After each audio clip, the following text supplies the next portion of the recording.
present I'm Sorry I Haven't a Clue, the antidote to panel games.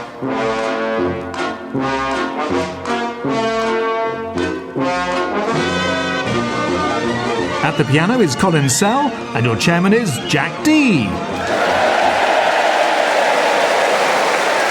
Hello, and welcome to I'm Sorry I Haven't a Clue. We come to you from the historic Bath, the city known worldwide as the gateway to Swindon. In the centre of town stands the magnificent Bath Abbey, where visitors can view a memorial to Sir Isaac Pitman, who invented shorthand in 1858.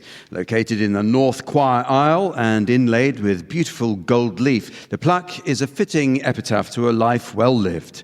It reads, squiggle, squiggle, squiggle, squiggle, squiggle, 1897. Bath's other crowning glory is its assembly rooms, built in 1771, which became an entertainment hub for fashionable Georgian society. Appropriately, the assembly rooms were until recently home to Bath's Fashion Museum, boasting a world-class collection of historical and contemporary fashions. Interested tourists can see how people dressed during every decade from the 1600s right up to the 1970s. Tourists keen to see how people dressed in the 1980s should visit Taunton.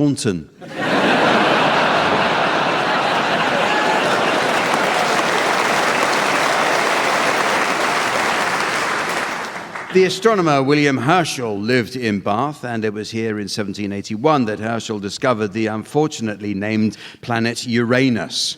After years of classroom teasing and ridicule, science teachers have asked for Uranus to be renamed to reflect today's kinder, more inclusive society. So from now on, it's to be called Our-anus.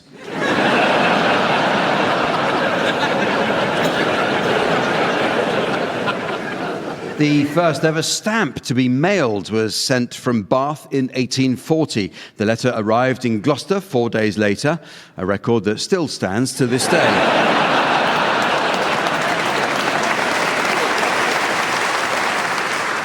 Timeless national treasure Mary Berry was born and educated in Bath before leaving to perfect her cookery skills in Paris. It's believed her time in France prompted her love of baking. Apparently, young Mary had a eureka moment when she overheard Marie Antoinette declare, "Let them eat cake."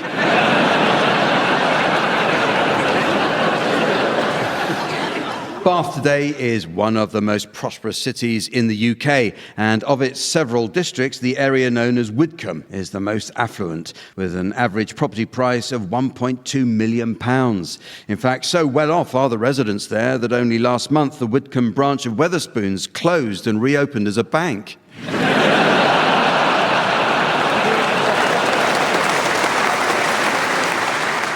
In 2016, an unexploded World War II bomb, the result of several raids by the Luftwaffe, was found just a metre beneath the playground at the Royal High Junior School in Lansdowne Road. Defusing the ordnance took longer than expected because when the police heard Bath bomb puts residents in danger, they inadvertently closed down the city's branch of Lush. However, the Luftwaffe aren't alone in coming here to bomb. Let's meet the teams. On my right, please welcome Pippa Evans and Tony Hawks. And on my left, Marcus Brigstocke and Rory Bremner.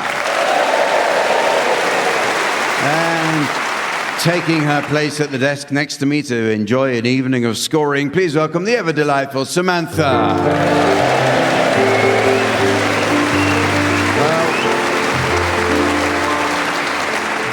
Well, we begin this week with a round called Missed Hits. The world of books is notoriously fickle, and publishers know there's very little difference between a smash hit bestseller and the latest Jeffrey Archer. Choosing a good title for your book can also mean the difference between success and failure. So with this in mind, teams, I'd like you to please suggest the names of books almost certainly doomed to fail. Rory, you can start. Alice's Adventures in Sunderland. Pippa. Angela's Ashtray. Marcus. The Simon Sharma Sutra. Tony. A sale of 2 titties. The Little Ponce. The 3 Brexiteers. The replacement bus service children.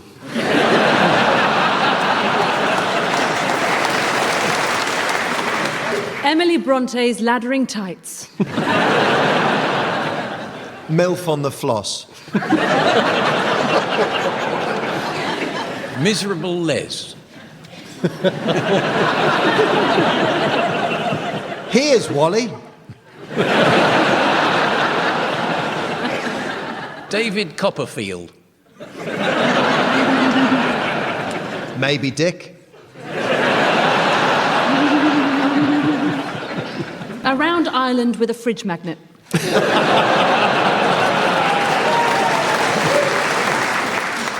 Prince Harry's book, Spare Us.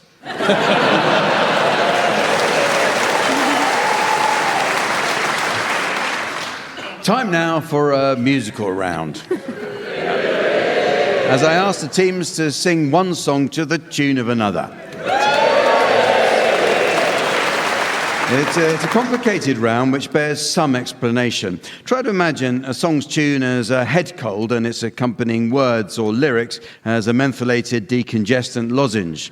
If one set of words or lyrics, the lozenge, are judged to be ineffective when combined with the head cold or tune, they can easily be replaced with an alternative brand of lozenge or different words.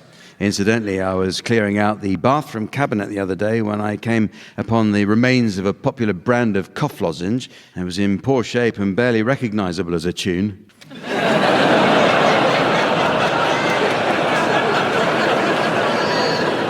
Which reminds me, at the piano, Colin Sell. Yes. Fans of Colin may be interested to learn that he's appearing in London's West End next month. Yeah. Tickets are still available and can be picked up via the box office at Court 5, brackets noise abatement orders, Bow Street Magistrates, London West 1. OK, we'll start with you, Marcus. I'd like you to sing the words of There Was an Old Lady Who Swallowed a Fly to the tune of Sweet Caroline. There was an old lady who swallowed a fly. I don't know why she swallowed a fly. Perhaps she'll die.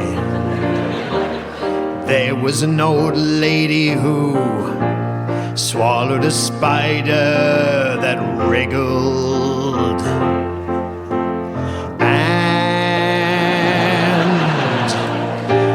Wiggled and jiggled inside her. She swallowed the spider too. Catch the fly, I don't know why. She swallowed a fly. Perhaps she'll die. There was an old lady who swallowed a fly.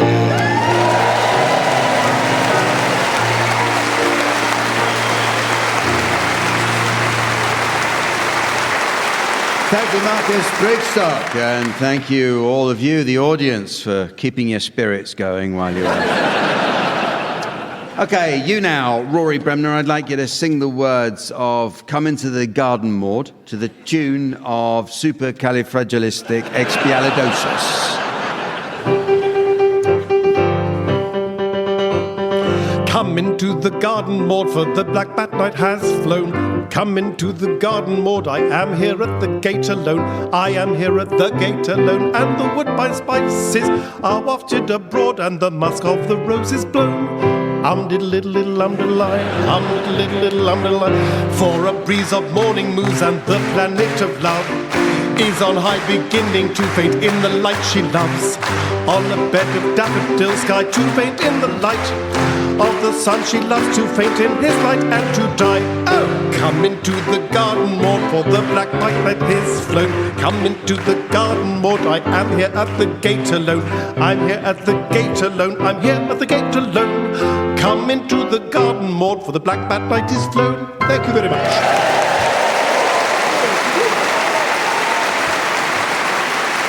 Thank you, Rory. Well, you lost interest in clapping along to that, didn't you?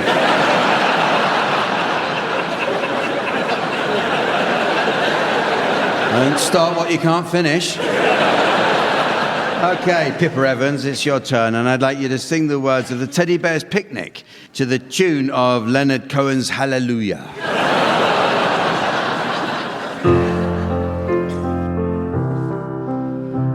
If you go down to the woods today, you're sure of a big surprise.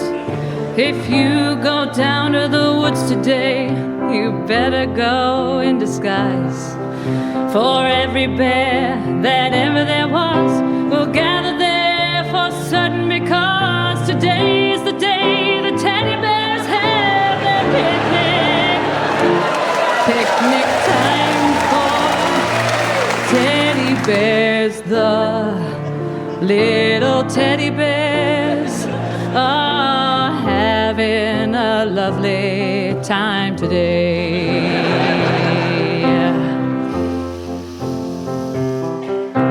Watch them, catch them unawares, and see them picnic on their holiday. See them gaily gad about. They love to play and shout, they never have any care. At 6 o'clock, their mummies and daddies will take them home to bed, because they're tired little teddy bears. Every teddy bear who's been good is sure of a treat today.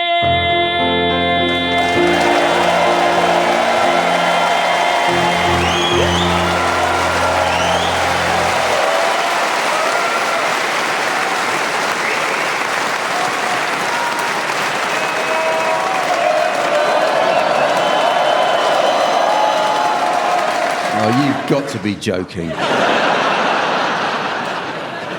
And finally, Tony Hawks, I'd like you to sing the words of Horny by Moose T to the tune of the Can-Can.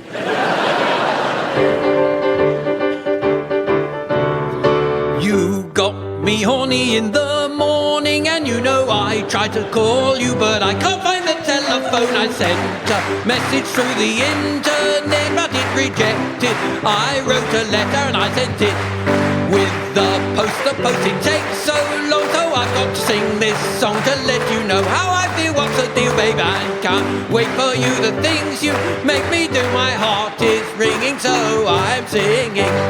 I'm horny, I'm horny, I'm horny, I'm horny, so horny, I'm horny, I'm horny, horny, horny, horny. I'm so horny, horny, horny, I'm horny tonight, all night long, I'm horny, all night long, I'm horny, horny, all night long, I'm horny, horny, all night long, I'm horny.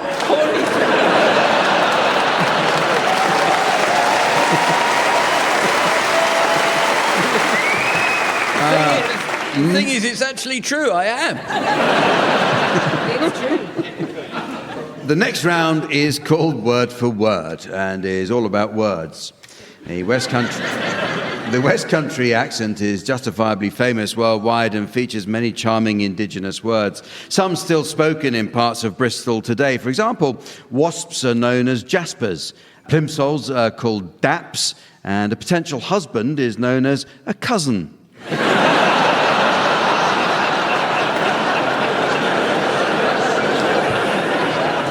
So in this round, each team takes it in turn to exchange a series of words, while the opposing team should challenge if they detect a connection between any of these words. Okay, so I'd like you to start exchanging completely unconnected words, Pippa and Tony, and Rory and Marcus. Your job is to try to spot a connection, and if I uphold the challenge, I'll ask you to take over and so on. So off you go, please, Pippa and Tony. Wensleydale. Kaleidoscope. Kryptonite. Denizen. Wish. Stoked. Pantry. Caramel.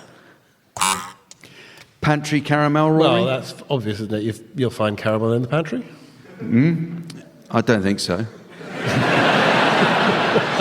No, I'd keep it in the fridge. Back to you, Pippa and Tony. Wall. Haemophiliac. Desperation. Ignite. Finsbury Park. Mornington Crescent. No, we're slipping in and out of time zones now. This is not even the right game. So back to you, Pippa and Tony. Oh, Okay. us again. Yeah, brilliant. Yes, you again. Dragonfly. Ramifications. Marks and Spencer. You haven't written enough words down there.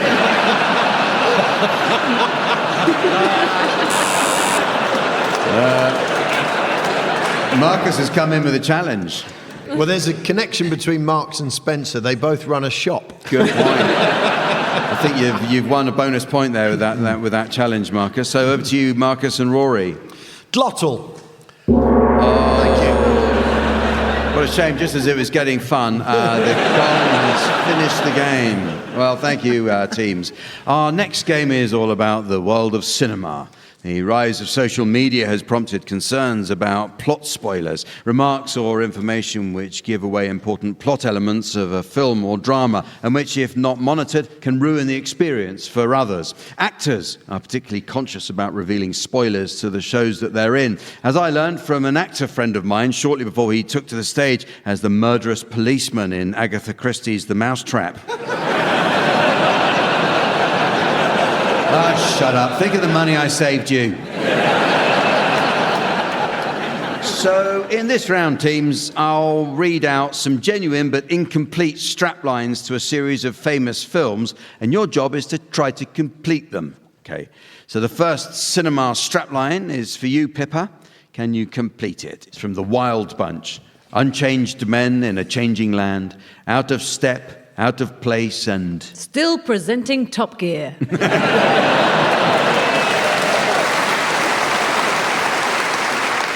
Desperately out of time. Marcus, this is from Braveheart. His passion captivated a queen.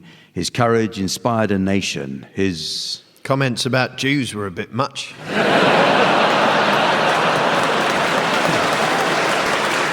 was in fact his heart defied an empire. Oh. Tony, how about this one? It's from Predator. If it bleeds, we can... Give you an appointment in early September. In fact, if it bleeds, we can kill it. Rory, how about this? It's from Rosemary's Baby. Conceived in terror, born in fear. Brought up in Swindon. Pray for Rosemary's Baby. All right, another one for you, Pippa. It's a tagline from Jaws for you to complete. There is a creature alive today which has survived millions of years of evolution, without change, without passion, without logic, a mindless eating machine. It will attack and devour anything. Try to imagine. Greg Wallace.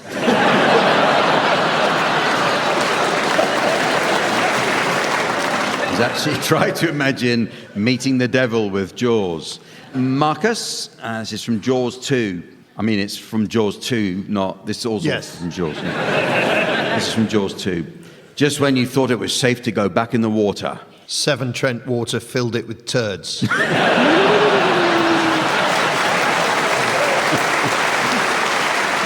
actually one good bite deserves another.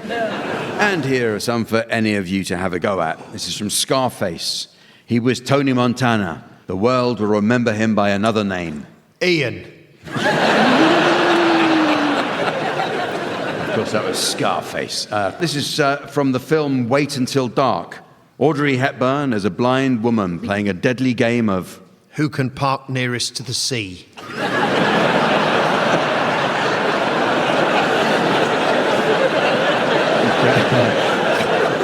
Game of survival. How about this one? It's from Fight Club. How much can you know about yourself if you've never been in... The bath when you need a poo.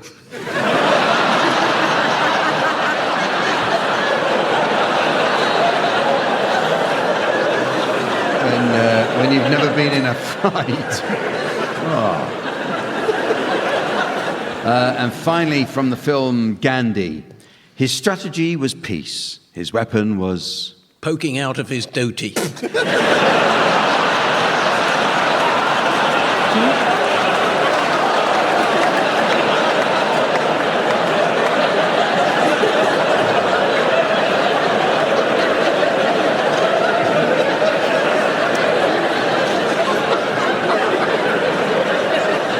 Thank you, Tony. I think you've ruined that film for pretty much everyone who heard it. Thank you. Yes, his weapon was his humanity.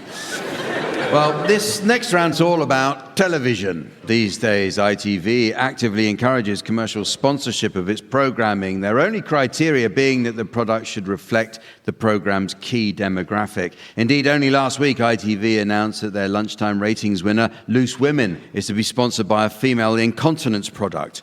ITV claim the sponsorship won't change either the cast or the editorial content of the show, but from now on, Loose Women will be called the Four Tenors. The people whose job it is to come up with the ideas for radio and TV shows can be remarkably lazy with their programme titles. So I'll ask the teams to share examples of programmes where the content has been contrived to suit what someone thought would make a clever title. Marcus, you can start. Next on CBBC, a small bear sells off the 100-acre wood to a palm oil plantation. That's Pooh Wants to Be a Millionaire.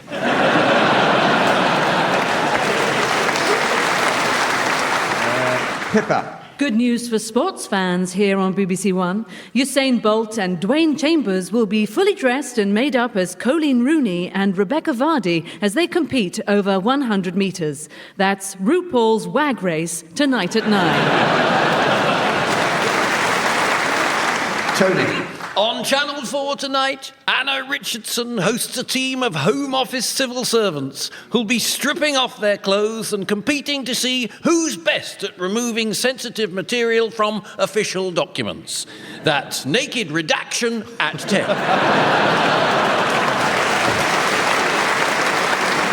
Rory. Tonight, a Frozen Planet special, as we reveal the companies making millions exploiting the icy tundra.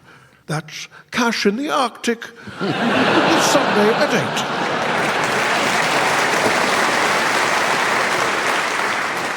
8. Next on Channel 4, Larry David teaches you how to deal with persistent erection syndrome by rubbing dill and parsley all over it. That's Herb Your Enthusiasm.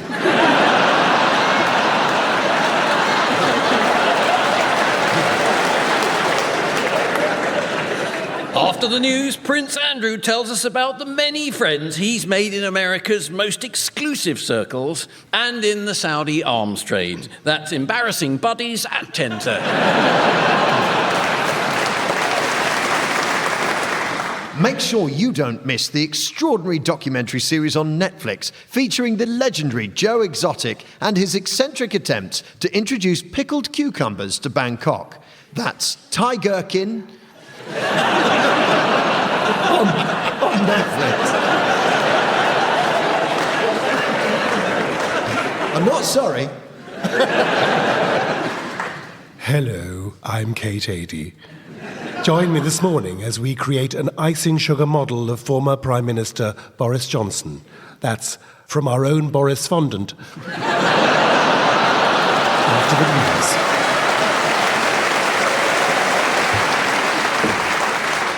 Tonight's Channel 4 Cost of Living programme travels to Eastern Europe to investigate the effects of power cuts in Warsaw. That's Poldark at 10 p.m. On Gold Later, the classic World War II sitcom set in Nazi-occupied France, where the French resistance and a cafe owner attempt to keep a branch of The Body Shop supplied with extracts from soothing medicinal plants. That's Aloe Aloe. Later on Gold. A real treat for younger children on BritBox, with the return of that much-loved character from the 1970s, the sentient colostomy pouch that lives in an antique shop. That's Bag Piss, now available.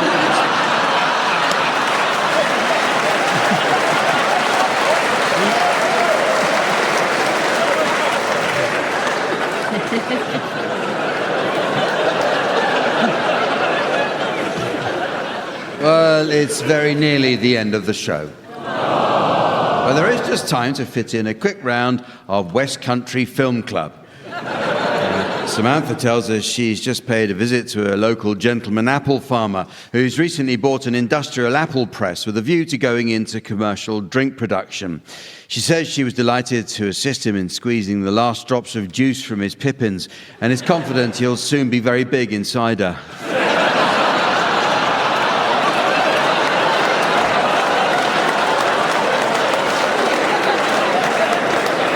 Honestly, I think we should stop accepting jokes from Fiona Bruce, because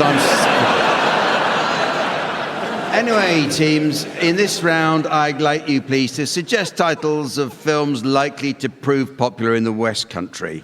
You can start this, Marcus. Froom the Bell Tolls. Pippa. 24-hour pasty people. Rory. Jesus Christ Supermare.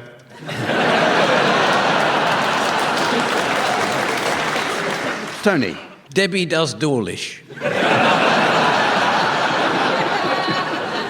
Goodwill Bumpkin. Scone with the Wind. So I Married an Axminster. Fear and Loathing in Lyme Regis. 12 Angry Men Dips. Ooh, our brother, where art thou? Never Say Cheddar Again. E.T., the Exeter Terrestrial. Apocalypse Cow. Bring Me the Minehead of Alfredo Garcia.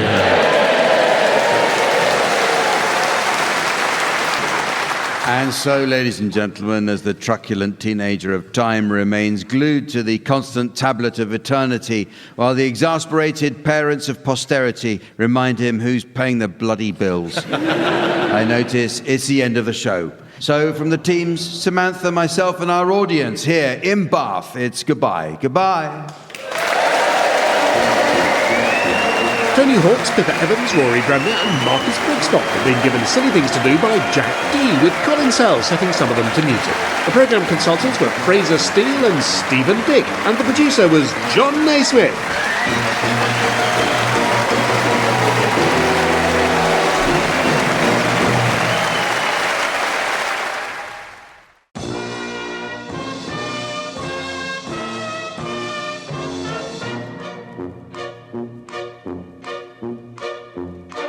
We present I'm Sorry I Haven't a Clue, the antidote to panel games.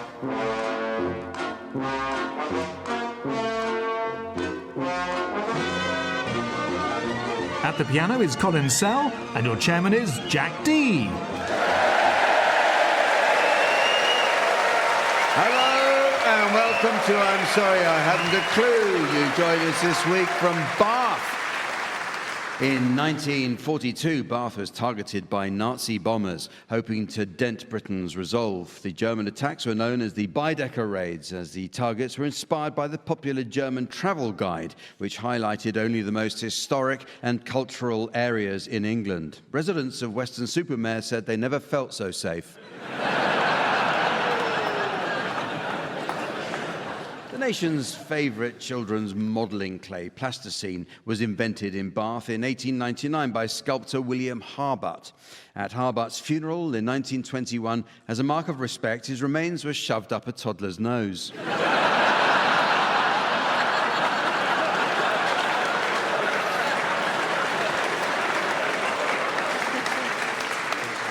Entrepreneur James Dyson created the bagless vacuum cleaner at his former home in Bathford. The bagless vacuum soon led to a fall in sales of traditional machines, while the revolutionary Dyson ball cleaner led to a sharp increase in admissions to A&E.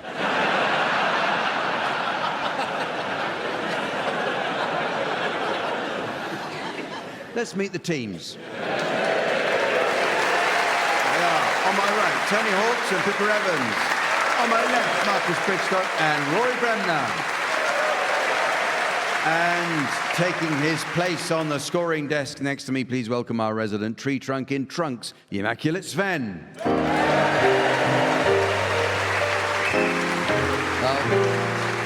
We start this week with some new additions to the Uxbridge English Dictionary. A good dictionary is essential for learning the correct use of similar terms. For example, many people don't understand the subtle difference in meaning between the words abrupt and curt. Well, abrupt refers to something sudden and unexpected, usually with negative overtones, whereas curt is what a Geordie wears in the winter. But the meanings of words are constantly changing, team. So your suggestions, please, of any new definitions you may have spotted recently. Rory, you can start. Percussion. How Scottish upholsterers get paid. Tony. PPE. Accident during exercise class. Pippa. Trainee. A bit like a train. Marcus. Stylus. Homeless pig. Indict. Birmingham food that's still okay to eat.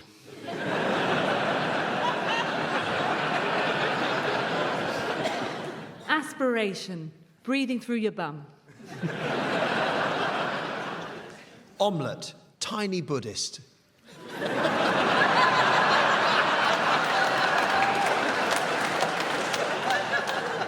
Papist. Make a purchase while drunk. Tidings. Church bells in Bangkok.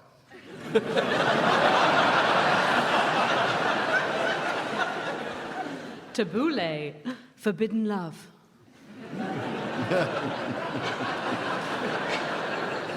Untenable. Really, really bad incontinence.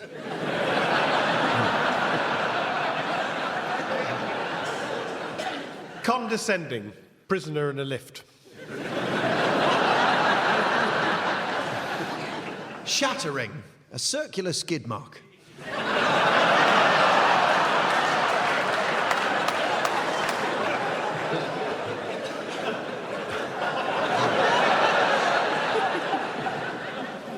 Okay, the teams are going to sing along to some well-known songs in the round called Pick-Up Song.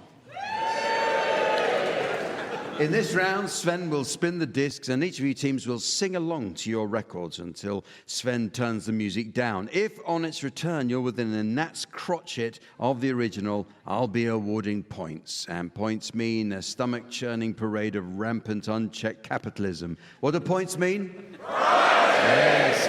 And this week's prize is an original artwork by Bristol's latest graffiti artist whose personal struggle with weight gain is reflected in his work. Spanksy. So we'll have a duet, I think. Could you, Pippa and Marcus, I'd like you to accompany Sarah Brightman and Michael Crawford as Christine and the Phantom singing The Phantom of the Opera. Mind. Sing, my little angel of music.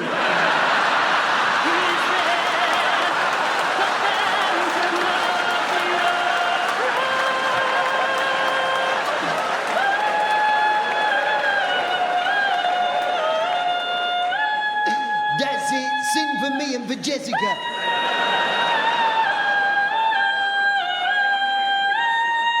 I've had a bit of trouble.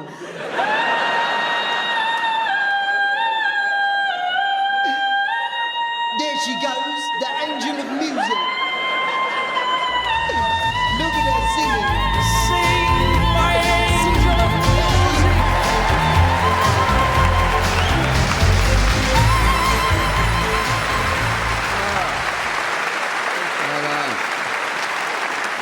Thank you. Pippa and Marcus brought the house down, and most of the stray dogs of Bath to the theatre. Well, teams are going to do a spot of acting for us now in the round called Sound Charades. Yes, this game is all about miming, the theatrical technique of suggesting action, character, or emotions without words. I recently took part in a week-long workshop at the International School of Mime in Paris. My wife described it as a waste of time and money. I couldn't possibly comment. So in our version of the game entitled Sound Charades, team members are permitted the use of their voices. So Marcus and Rory, you're to start, please, and your title will shortly be displayed to the audience via the laser display screen. And here is the mystery voice for listeners at home. Puttin' on the Ritz. Puttin' on the Ritz. So off you go, please, Marcus and Rory. Now, this is 4 words, and it's a song. Here we go. Good heavens, do you see what I see? Up there. What? Up there, standing on the very topmost roof of that well-known hotel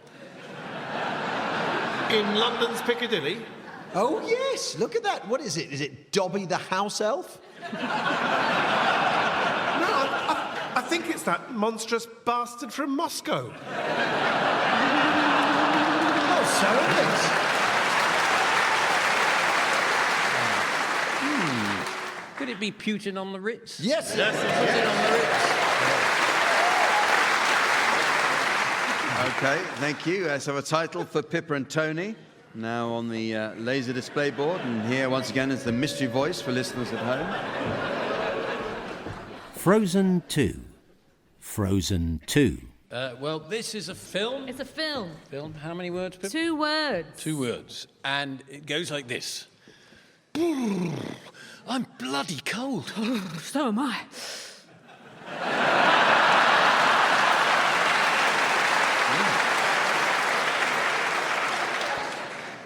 Big chill. Good effort. Frozen 2. Yes. Too quick, very good. It's now time for a round called Own Brand Condoms. With the cost of living crisis in full swing, many high street retailers have decided to manufacture and market their own condoms, but without changing their usual advertising straplines. So teams, I'd like you please to provide examples of some of these famous own brand condoms together with the accompanying advertising slogans. So Pippa, you can start. Greg's condoms. Always fresh, always tasty. Marcus. Shredded wheat condoms. Bet you can't eat 3.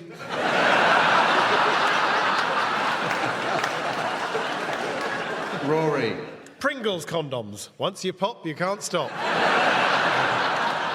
Tony. Radio Times condoms. If it's on, it's in.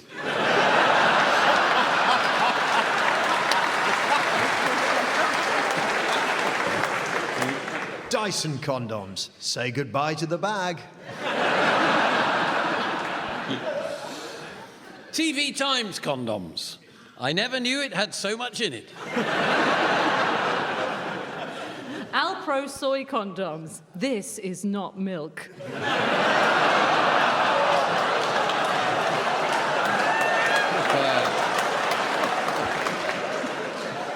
Pepper Army condoms. It's a bit of an animal. Burger King condoms. It takes 2 hands to hold a Whopper.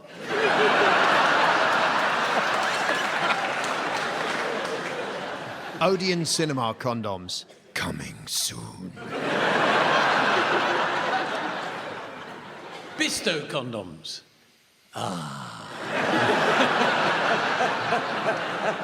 Lottery condoms. You got to be in it to win it. Del Monte condoms. The man from Del Monte says, yes, yes, yes, yes! Aerial condoms. There's another load off your mind.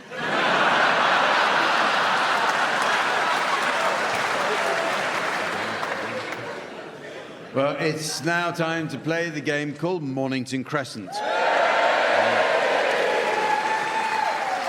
At first, I noticed our postman genuflecting in pain under the unbearable encumbrance of a letter. It comes from a Mrs. Trellis of North Wales. She writes, Dear Rick Stein, on a visit to your famous fish and chip shop, I asked if my cod could be sustainably sourced and was told I could have tomato or HP like everyone else. Yours sincerely, Mrs. Trellis. On with the game, teams, and since we're in the fine Georgian city of Bath, where better than to play a round of Mornington Royal Crescent? Yes, yes.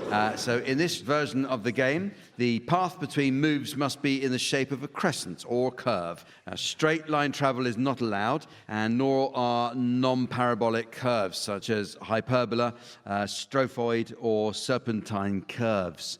I can see the teams are eager to get stuck into this one. So, Tony, you can start us off, please.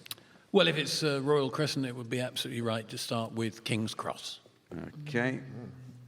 Well, then Royal Oak. Royal Oak, yes. Yes, very nice. Okay, then I would probably, to keep with the no straight lines, go to South Kensington. No, that's a serpentine curve. Sorry. Have another go, Pippa. Okay, sorry. It's close. Sorry. I'd probably go to Richmond then. Not really, no, it's a trident curve. You can't... and I'm afraid I can't let you have a third go on this round, but better luck next time, eh? Rory. Queen's Park. Queen's Park. He can't do that, Jack, can he? Yes, he's quite right. That's a fractal curve. It's permitted. Ah. Yeah, that was okay. Oh, okay. You probably thought that was non-parabolic, I did. I Tony? thought it was. Yeah. I did. What a basic mistake. You know, I feel like such. Sorry, mate, but honestly... I feel like such a fool. It's, Regent Street. Regent Street. Yeah, okay. Regent Street. Okay. Well, then Leicester Square.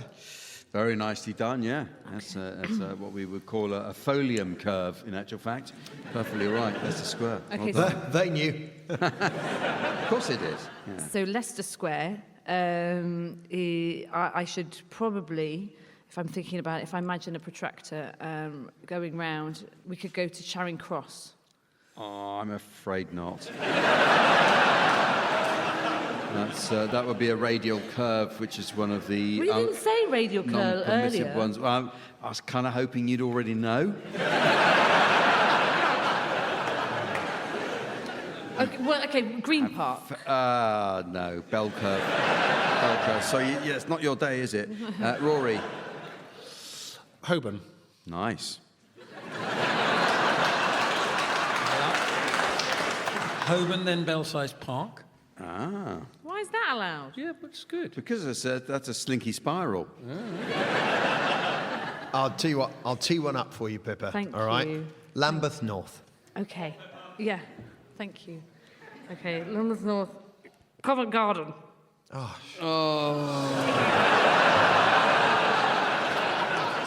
can't have the cruciform curve.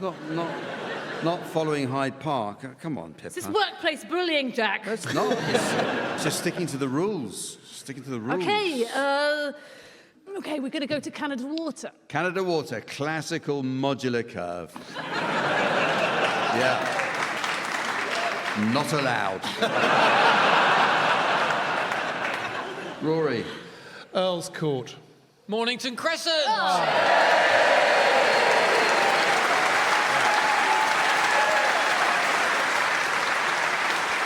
Of course, Tony should have said Mornington Royal Crescent, which means he doesn't win and it goes to Pippa instead. Well deserved, Pippa. Well deserved. Thank you. Thanks. Okay, well, this round is all about reviews. Shoppers today increasingly rely on reviews from consumer magazines before buying anything or going anywhere. And that presumably explains Nicola Sturgeon's recent subscription to Which Prison magazine?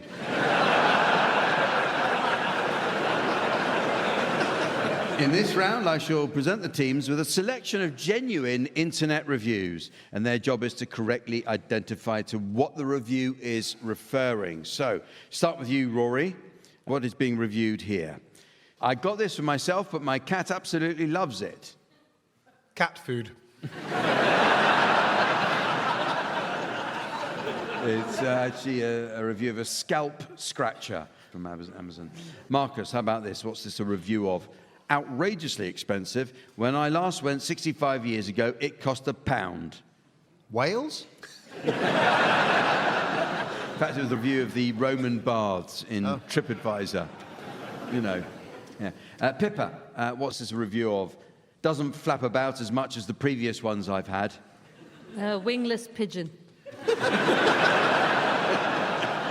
It's a floppy fish cat toy from Cat Toys for indoor cats. Tony, how about this? Not great, leaving stains. Day trip to Staines. That's your review of Duck Liquid Toilet Cleaner, Deep Action Gel, yeah. Rory, what's this a review of? Great at first, but then completely stopped working after 5 months. Harry and Meghan.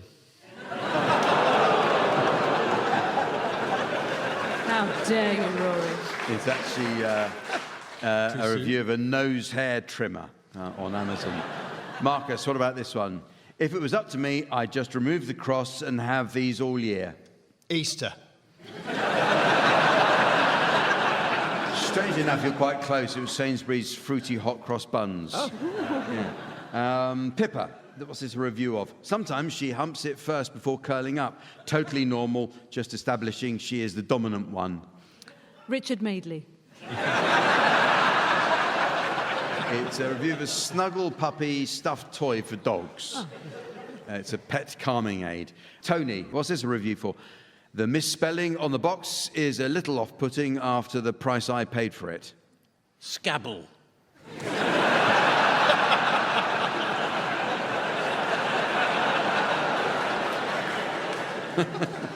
It's actually a review of a telescope. And finally, Rory, what's this a review of? Brilliant. My wife and I had the whole lot stripped in minutes. The Parachute Regiment. It's actually a wallpaper stripper. Well, the next game is a musical one entitled Song Stoppers. And in this round, panelists from each team will take it in turn to sing the opening line to a series of well-known songs. It's the job of their teammate to answer each opening line in a manner likely to end the song altogether. At the piano, we have Colin Sell. Colin tells us he's just finished touring with the Four Tops. Yes, and yet only 2 pairs of pants.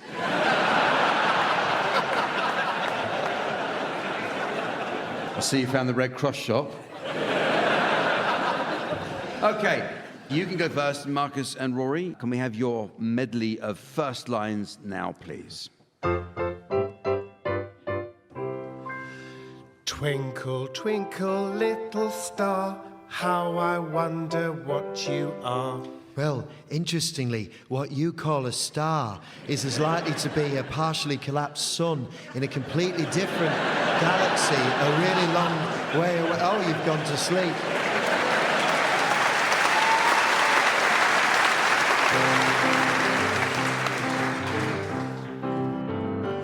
Got myself a crying, talking, sleeping, walking, living doll. Now all you need's a bicycle pump.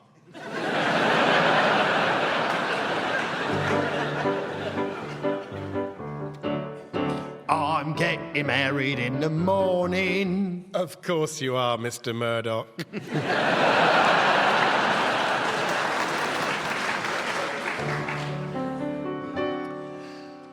Oh yeah, I'll tell you something I think you'll understand. I think one of the main issues at the moment is the nut butters, you know, leading around a few and all that. The whole problem we got with the farming is totally misunderstood. Nut butters for Clarkson haven't done any good for it either.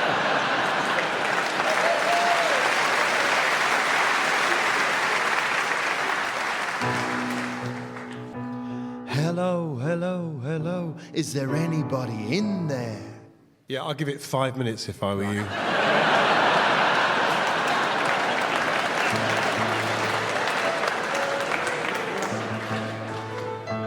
Singing, don't worry about a thing, 'cause every little thing is gonna be all right. That was a party political broadcast on behalf of the Conservative Party.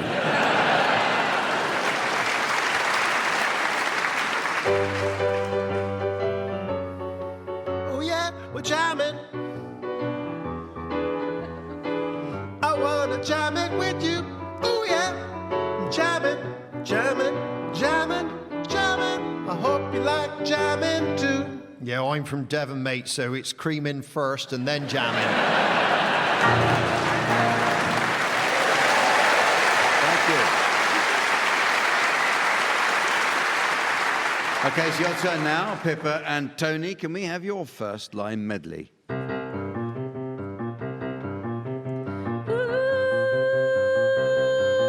so good, it's so good, it's so good, it's so good, it's so good. Repetition.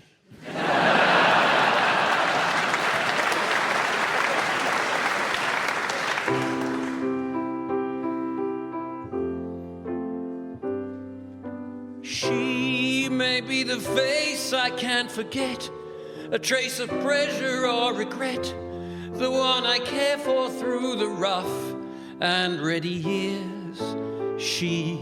I'll take the laughter and her tears, I'll make them all my souvenirs, for where she goes I've got to be. The meaning of my life is... You can't remember her name, can you?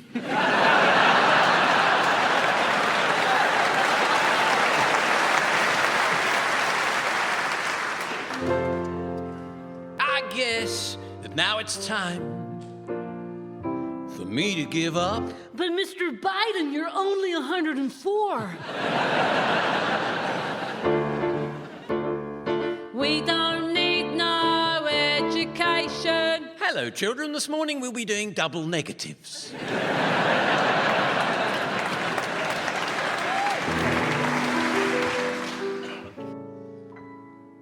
Oh, Danny boy, the pipes are calling. No, Grandad, it's just the heating's come on.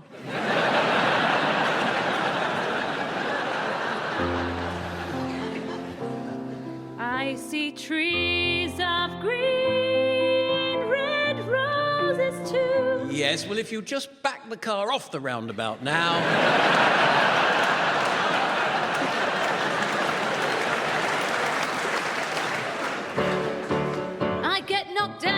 But I get up again. You ain't ever gonna keep me down. How do you like it as a lollipop lady?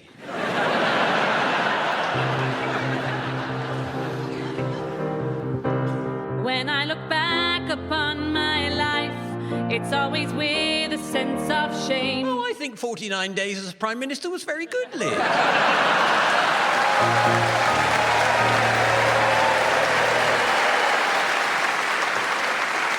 Well, it's very nearly the end of the show, but there is just time to squeeze in a round called Coffee Drinkers Songbook. Incidentally, Sven is a renowned coffee lover and enjoys a number of blends. He says he particularly loves the sensory pleasure of grinding on the breakfast counter with a strong Costa Rican. And now just a few mouthfuls of extra dark Colombian can keep him up all night.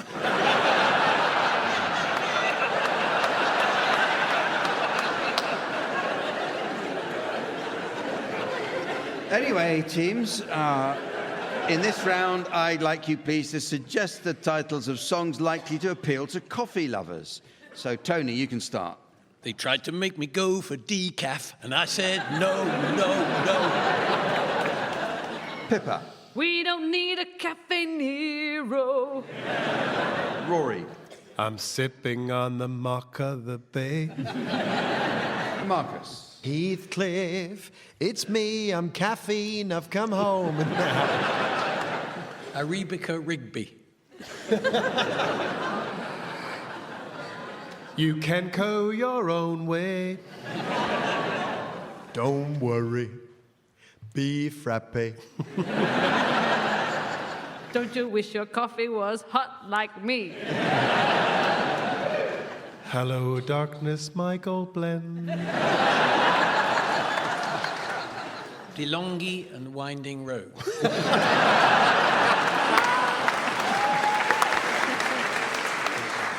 And so, ladies and gentlemen, as the hallowed turf of time is cancelled on the social media of mortality, and the traditional Wiltshire gammon of grandiosity pops out to get his pink corduroys dry cleaned, I notice it's the end of the show. So from the teams, Sven, myself, and our audience here in Bath, it's goodbye. Goodbye.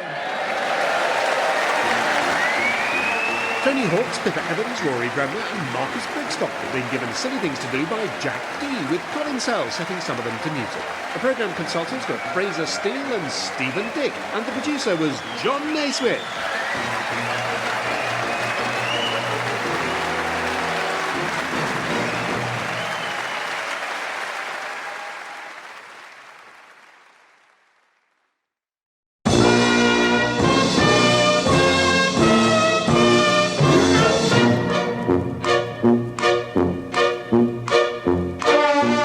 moment, I'm sorry I haven't a clue. The antidote to panel games.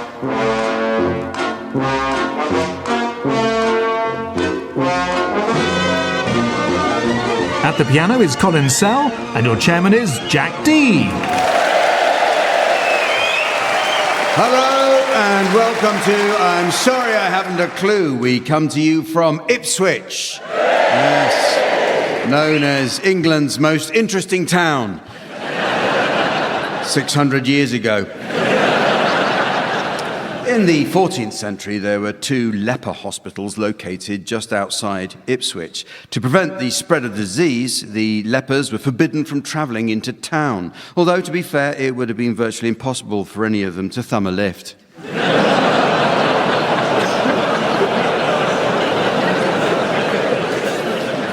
Ipswich's best-known son is Cardinal Thomas Wolsey. Wolsey became so important in the country he was actually known as Henry VIII's right-hand man, which must have come in very handy between marriages.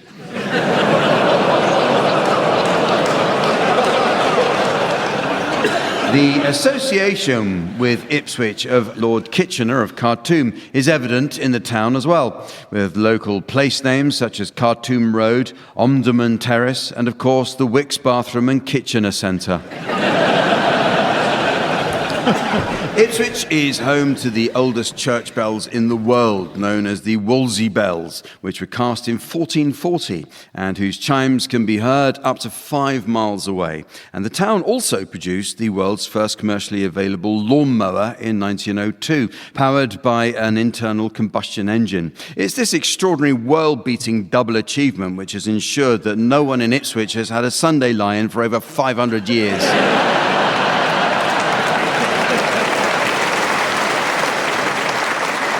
Let's meet the teams. On my right, please welcome Andy Hamilton and Henning Wehn. And on my left, Vicki Pepperdine and Ipswich resident Omid Djalili. And taking his place on the scoring desk next to me, please welcome our resident tree trunk in trunks, the immaculate Sven.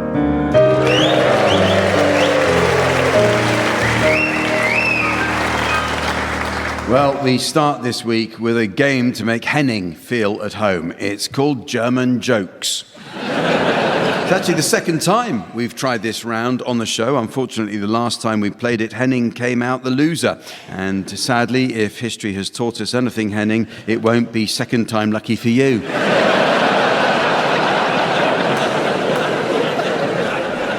Well, many British people are inclined to believe the mistaken stereotype that Germans have no sense of humour. And to disprove this, Henning has brought along some of his favourite examples of German humour to share with us. So, Henning, if you'd be kind enough to start us off by telling a typical German joke, and I'll ask the others to share some of their favourites as well. Thank you, Jack. How do you make a Venetian blind? You take pieces of slatted wood and join them together with cords.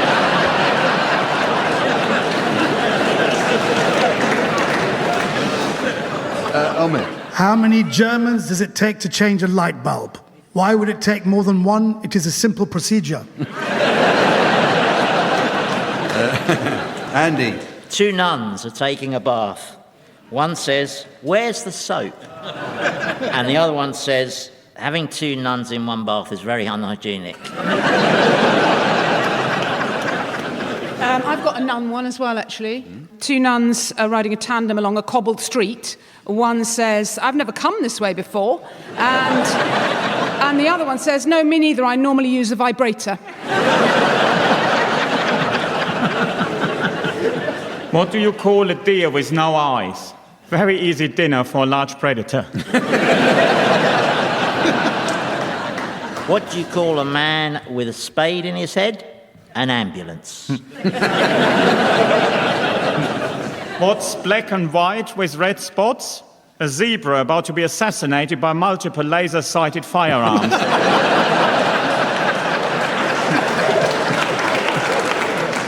Doctor, I keep thinking I'm a dog. Well, you're not. Next patient, please. Why can't you hear a pterodactyl going to the toilet? Because it's considerate enough to urinate against the porcelain.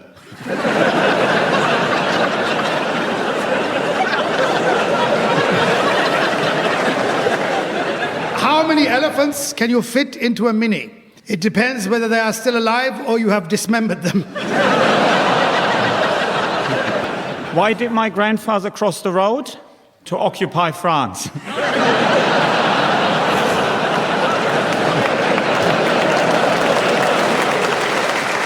Well, time for a musical round now, as I ask the teams to sing one song to the tune of another. It's a complicated round which bears some explanation. Try to imagine a song as being like the swamplands of the southeastern United States. The swamp itself represents the tune, while the numerous native alligators represent different lyrics. Thus, as one alligator or lyric is stealthily replaced in a swamp or tune by another alligator or lyric, so the tune of one song can be sung to the lyrics of another. Of course, when rogue alligators become a menace to homeowners, they are captured, bound in duct tape and relocated. During a trip to Florida, I was lucky enough to witness this happening. It's certainly not that often that you see a prehistoric creature thrashing hopelessly about on the Keys. Which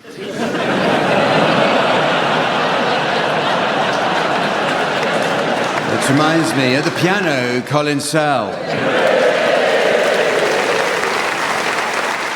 Colin tells us in the 1980s he used to manage level 42, and to this day it's still the NCP's highest multi-storey car park.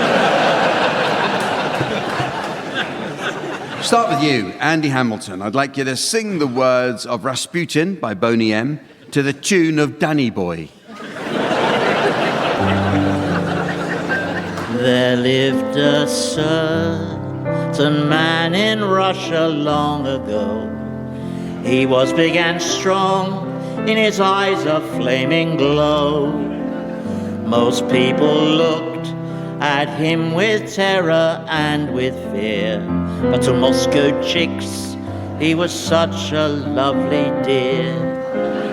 Rah, Rasputin, lover of the Russian queen.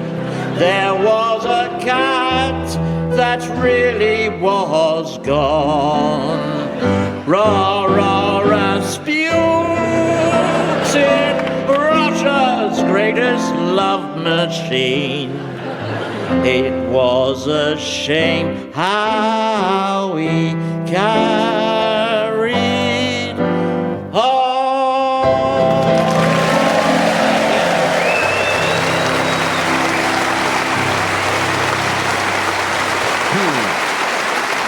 Okay, your turn now, Henning Wehn. I'd like you to sing the words of the German national anthem to the tune of This Old House by Shakin' Stevens.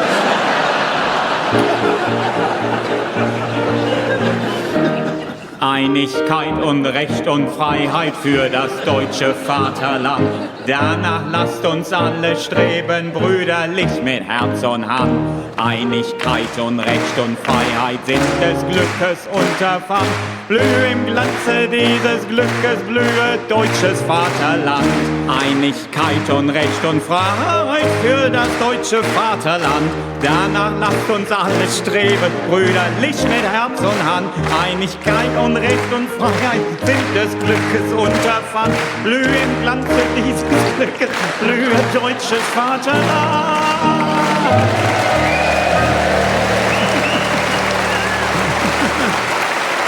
Thank you, Henning. Well, I must say I didn't expect the audience here to start goose-stepping, but that was really... Your turn now, Vicki Pepperdine. I'd like you to sing the words of Don't Ya by the Pussycat Dolls to the tune of Louis Armstrong's What a Wonderful World. I know you like me. I know you do. That's why whenever I come around, she's all over you. And I know you want it. Somebody make some noise! It's easy to see. And in the back of your mind, I know that you should be on with me. Don't you wish your girlfriend was hard like me.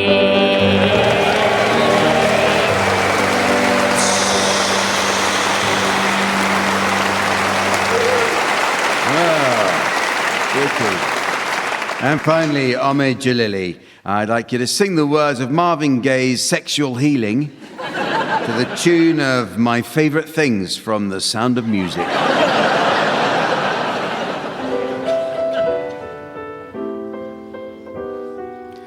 Oh, baby, I'm hot, just like an oven. I need some loving, and baby, I can't hold it much longer. It's getting stronger and stronger. When I get that feeling, I want sexual healing.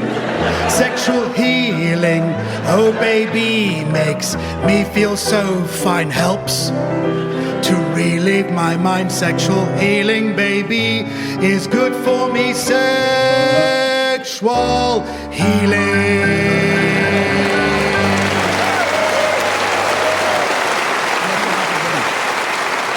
Thank you, teams. Well, this next round has a medical theme. The teams will assume the role of doctors and patients suffering from an imaginary medical condition, and you can be our first patients, Andy and Henning. The identity of your mystery medical condition is now being displayed to the audience via the laser display screen. And for listeners at home, here's the mystery voice. Andy and Henning think they're racehorses. Andy and Henning think they're racehorses. Andy and Henning, you must outline your symptoms to doctors Vicki and Omid, and they'll be awarded points based on how accurately they're able to diagnose your condition. Off you go.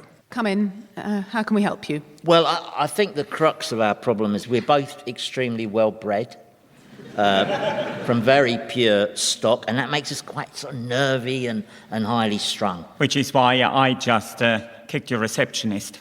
Yeah, sorry about that. She came up behind him. We don't like that. The truth is, we've both grown up in a very toxic environment. I mean, we both suffered. Yeah, we've both been groomed from a very early age. Yeah.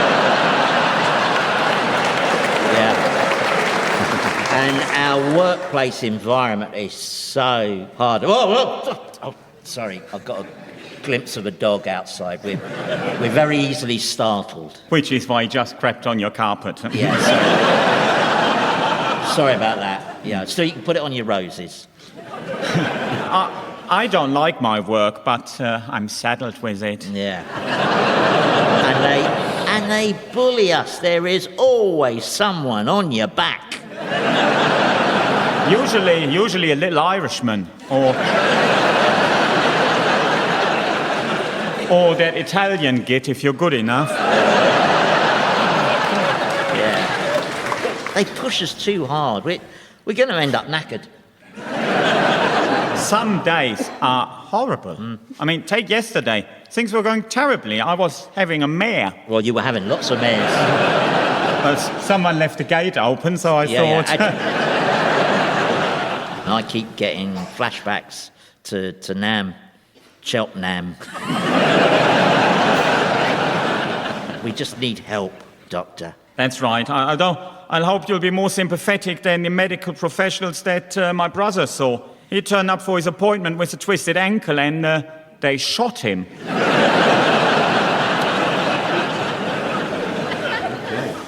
I think they think they're racehorses. Very well done. Yes, exactly right. Absolutely spot on.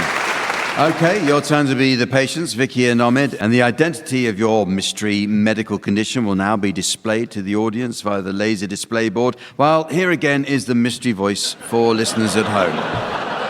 Vicki and Omid think they're sewage.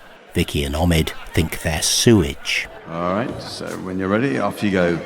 Okay, come in. What seems to be the problem? I hope this works, doctors. I don't think I've been successfully treated before. Yeah. I mean, we're really unhealthy, and people don't have a good word to say about us, do they? Yeah, my eyesight's not what it was, and I've told I've got floaters. Floaters.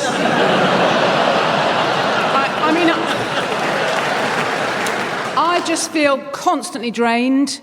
And the thing is, actually, I've just been dumped. In fact, twice in quick succession, in fact. Yeah, me too. I've been pumped and dumped. At the moment, I've got no direction. I'm just sort of, drifting and, bobbing along. I mean, I've actually been discharged from work, and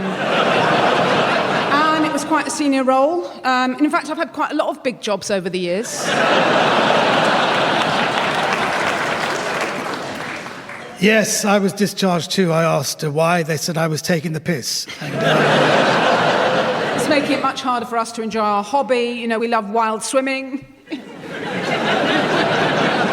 In the country's many lovely seas and rivers. Yeah, I get into the river whenever I can. Yeah. Even when it's raining, especially when it's raining. I mean, other swimmers complain about us being there, but I think they just keep their mouths shut. And do you think your sewage pipes? Sewage, Yeah, sewage, yes. Well, the next game is called Complete Children's Rhymes. I have before me a selection of genuine but incomplete children's rhymes, which I'd like you to finish off for me, okay? Vicki, you can start. Can you finish this off? Hot cross buns, hot cross buns. Oh, I've sat on the barbecue again. Here's one for you to finish, Omid. Solomon Grundy, born on a Monday, christened on Tuesday, married on a Wednesday, took ill on Thursday, worse on Friday, died on Saturday, buried on Sunday. This is... The Craig David song that never really took off. One for you, Henning, now to finish. Georgie, Porgy, pudding and pie, kissed the girls and made them cry. When the boys became abusive, he kissed them too, for he's inclusive. Good. Andy, can you complete this one, please? Here is the church and here is the steeple. Open the door. And here's the new Weatherspoons. How about this one, Vicky? There was a crooked man and he walked a crooked mile. He found a crooked sixpence against a crooked stile. He bought a crooked cat which caught a crooked mouse, and they all... Lived together at number 10 Downing Street.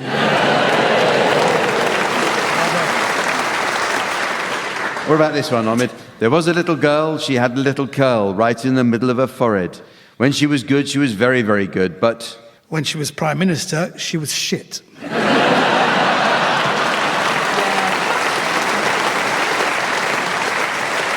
And another one for you, Henning. Can you complete this one? Humpty Dumpty sat on a wall. Humpty Dumpty had a great fall. The wall's design was incorrect. So he won 10 grand with claims direct.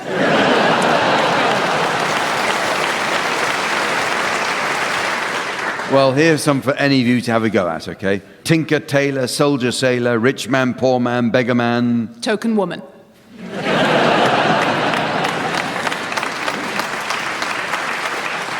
And how about this one? Can anyone finish this one?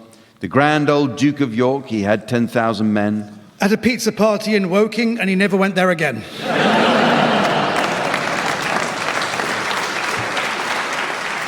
All right, here's another one for some of you to finish off.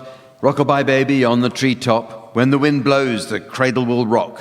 When the bow breaks, it'll all hit the deck, and that's going to show up on your DBS check.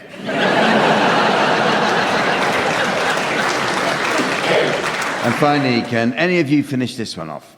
Old Mother Hubbard went to the cupboard to give her poor dog a bone. But when she bent over, Rover came over and gave her a bone of his own.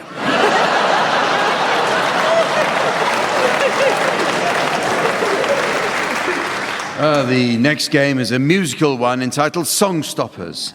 In this round, panellists from each team will take it in turn to sing the opening line to a series of well-known songs, and it's the job of their teammate to answer each opening line in a manner likely to end the song altogether. You can start, Andy and Henning. Can we have your medley of first lines now, please?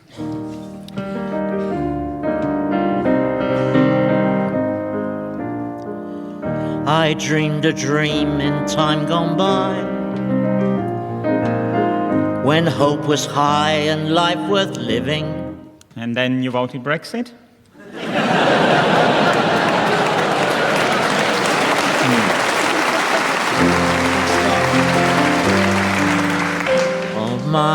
bags are packed and I'm ready to go. Oh no, it's a text from British Airways.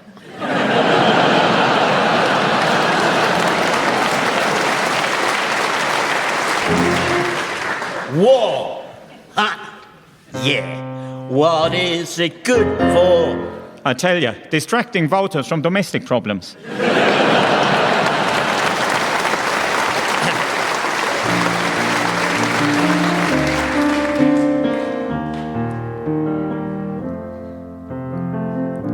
It must have been lonely in my shadow to never have sunlight on your face. Yeah, because you're so big and fat.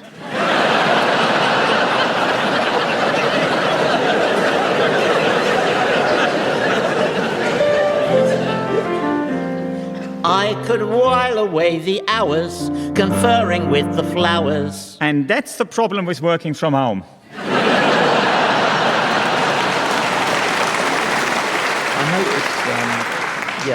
I mean, why am I doing all the singing? I would love to give it a go. Okay. Yeah, go on, Colin. If you're happy and you know it, clap your hands. Okay, so that's why I'm doing all the singing. Next one, Colin, quick. My boy lollipop. That's a very demeaning nickname for a penis.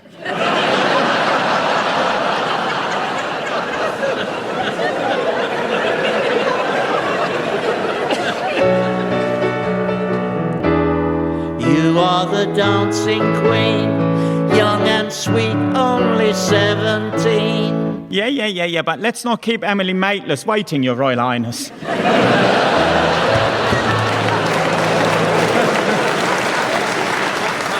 Okay, your turn now, Vicki and Omid. Well,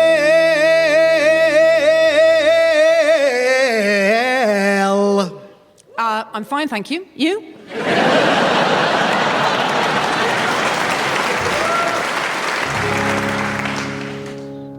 I don't want to talk. fine, I don't want to listen.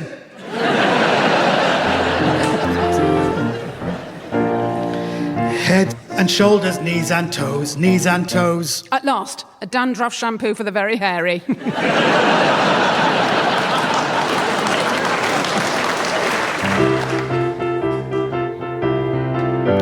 Well, I'm the type of guy who will never settle down. Swipe left.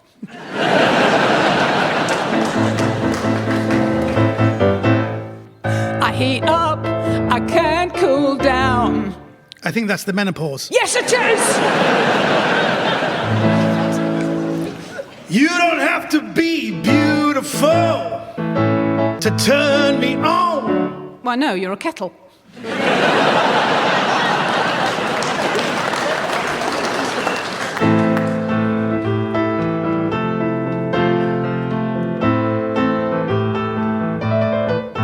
You were working as a waitress in a cocktail bar when I met you.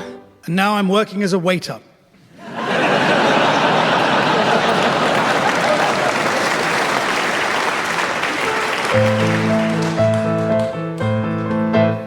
You know that it would be untrue.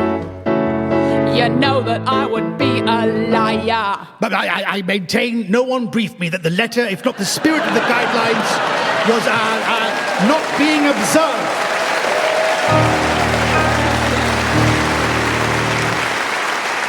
Well, it's very nearly the end of the show. Yes. There is just time to celebrate Ipswich's long history with a quick round of Mediaeval's songbook. Sven has a long association with the Horned Helmet, Sweden's premier Viking reenactment society, and thought he might have a crack at the top job after the retiring Viking chief announced he was open to offers from long-standing members. Sven says it was only after Eric Redbeard pulled out unexpectedly that he felt able to approach the boss and toss his own helmet in the ring. Is that the one Claire Balding sent in? I thought so. Anyway, teams, in this round, I'd like you, please, to suggest titles of songs likely to prove popular in medieval times. All right, you can start this one, Andy. Cliff Richard classic. We're all going on a summer holy war. Omid. Itsy bitsy teeny weeny yellow polka dot plague sores. Henning. Walking on the beaches, collecting all the leeches. Vicki. You were working in a fortress in a chainmail bra when I met you. Dusty Springfield classic. I don't know what to do with my surf. Uptown Monk. There's a hole in my Beckett, dear Liza, dear Liza. Sex and drugs and rock and roll. Sex and drugs and rock and roll. There you go. Saxon. I'll say it again. Yeah. Sex and drugs and rock and roll. She loves ye verily, verily, verily. Lipstick on your cholera? I'll be your long-haired leper from Liverpool. Bring your daughter to the hang-drawn quarter. Pauper don't preach. That's why the lady is a witch. Come on, baby, knight my friar.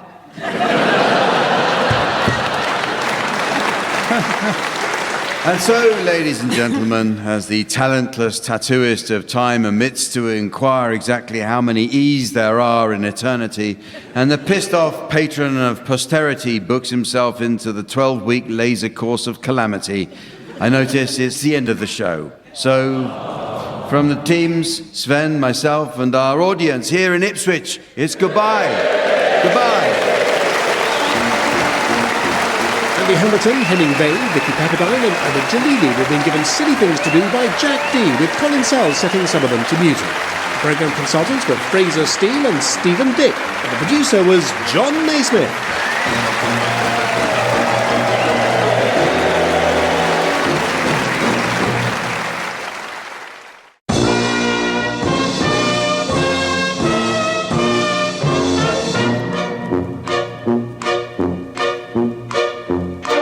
We present I'm Sorry I Haven't a Clue, the antidote to panel games.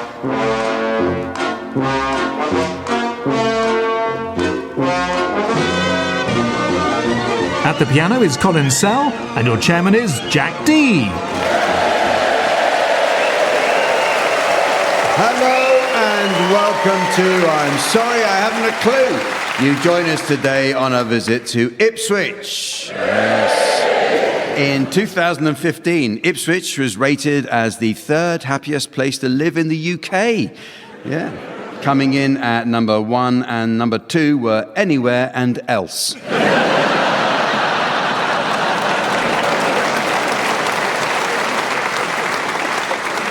The Ipswich Transport Museum attracts fans of antique trams and vintage buses from around the world. The museum was recently licensed to conduct marriages and hopes one day to hold a ceremony for its members, just as soon as one of them gets a girlfriend.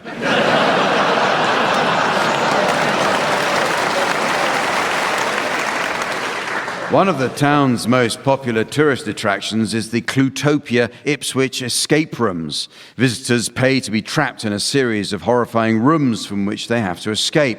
Of course, if Clutopia is fully booked, a similar experience can be enjoyed simply by checking into the Travel Lodge on Duke Street. Actor Ralph Fiennes was born in Ipswich in 1962. Although his first name is spelled R-A-L-P-H, it's pronounced Rafe. A recent survey showed only 9 babies were called Rafe in the UK last year. Mind you, that's still 9 more than Rolf.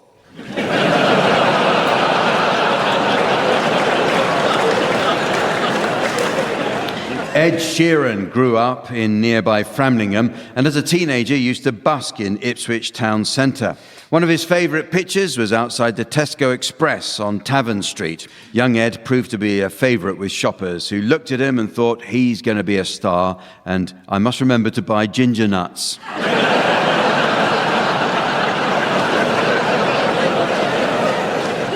The Ipswich waterfront is home to the University of Suffolk. Established in 2007, Suffolk University was placed 105th in the Sunday Times Good Education rankings, just one place below Hogwarts. Local team Ipswich Town FC, called the Blues or the Tractor Boys. The Blues because that's the colour of their home strip, and the Tractor Boys because that's what their highest earning players drive to work. Literary legend George Orwell lived in Suffolk. Born Eric Blair, the author took his celebrated surname from the local River Orwell. Imagine what kind of loser takes his surname from the name of a river.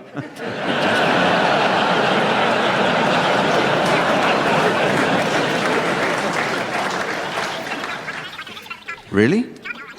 What, in Scotland? As I said, what a great idea, naming yourself after a river.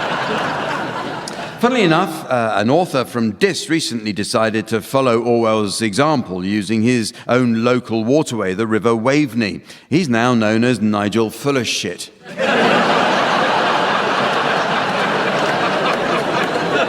Speaking of which, let's meet the teams. On my right, please welcome Andy Hamilton and Henning Wehn. And on my left, Vicki Pepperdine and Ipswich resident Omid Djalili. And taking her place at the desk next to me to enjoy an evening of scoring, please welcome the ever-delightful Samantha.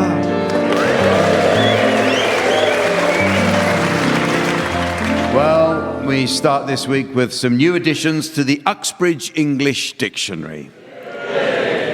A good dictionary is essential for learning the correct use of similar terms. For example, many people don't know the subtle difference between the words bleaching and tie-dyeing. Well, to bleach means to cause a material to become lighter by a chemical process or by exposure to sunlight, whereas to tie-dye means to clean something up in Birmingham.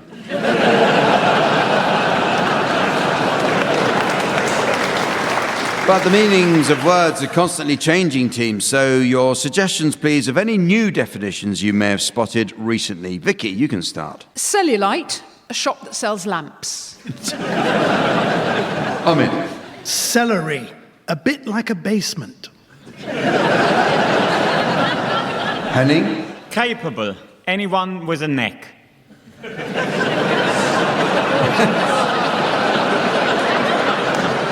And Andy. I don't know why I came to you at that point. No, I don't know.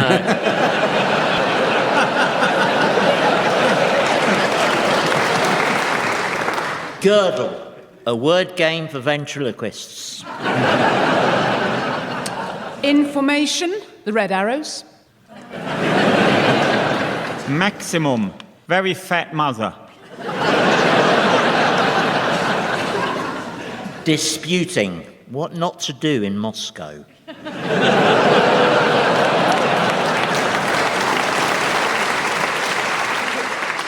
Baby monitor, a young lizard. Decant, Cockney for Piers Morgan.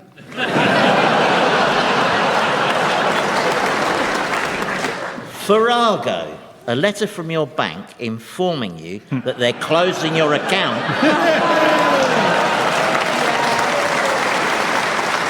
because you're a pain in the arse. Jockstrap, device for catching Scottish people. Aroma, singular gypsy.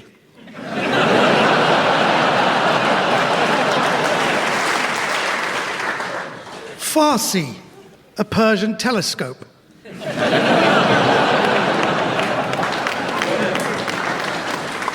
Officiate, the cause of his food poisoning.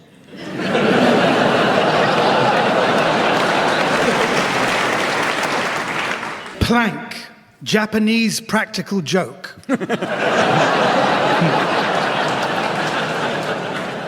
Arty-farty, The two Teletubbies who were dropped after the initial pilot. Molasses, the rear ends of moles. Bastardize, chronic ophthalmic defect that afflicts football referees.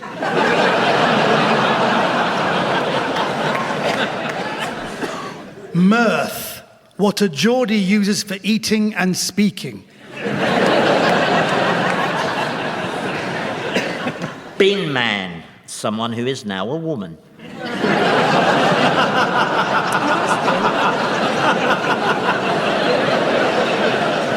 Okay, well, the teams are going to sing along to some well-known songs in the round called Pick-Up Song.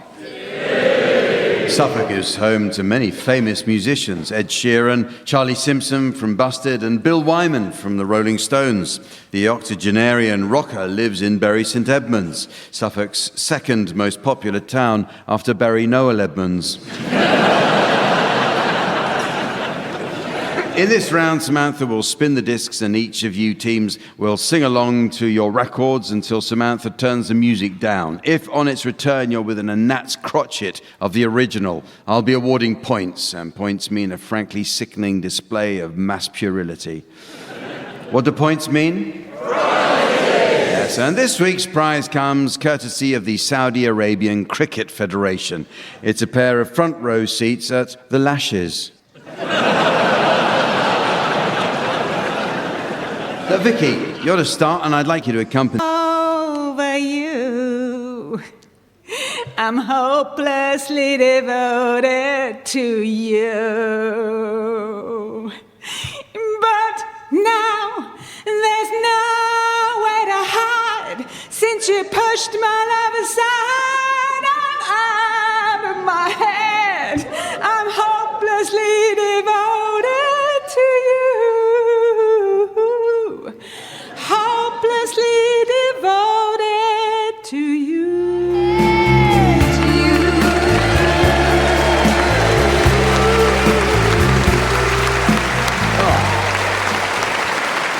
Okay, you're next, Henning, and I'd like you to accompany Nina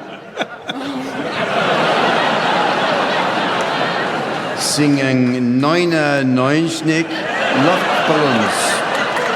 And in case any of you don't speak German like I do, I'll translate that. It translates as 99 air balloons or 99 red balloons, as we know it.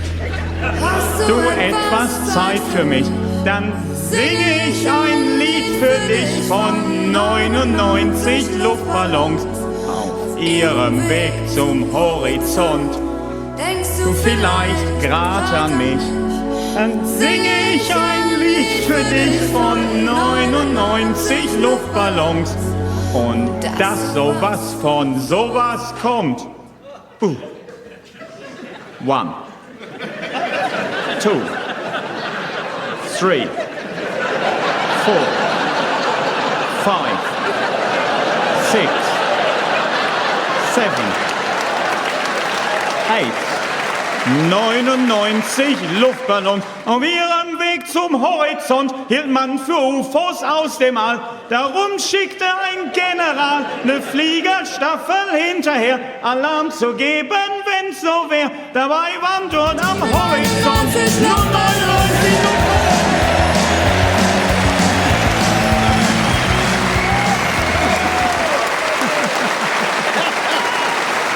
Thank you, Henning. It's the one and only decent German song, and you murdered it. Okay, you're next, Andy Hamilton, and I'd like you to accompany Edith Piaf, singing Non, je ne regrette rien. For those of you who don't speak French like I do, that translates as No, I don't regret nothing. Non, rien. Non, je ne regrette rien. Ni le bien qu'on m'a fait, ni le mal, tout ça m'est bien égal. Non, rien. Non, je ne regrette rien. C'est pavé, balayé, oublié. Je me fous. Je me fous du passé.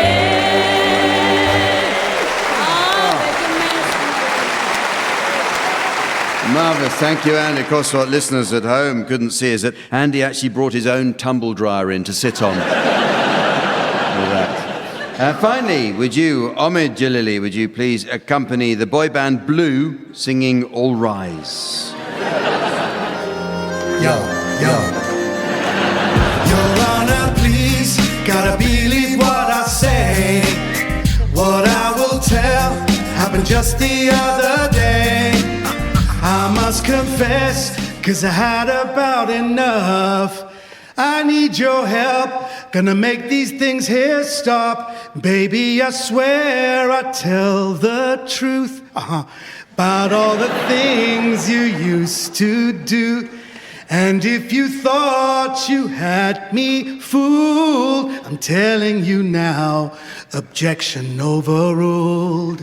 Oh baby, one for the money and a free ride, it's two for the lies that you denied. All rise, all rise.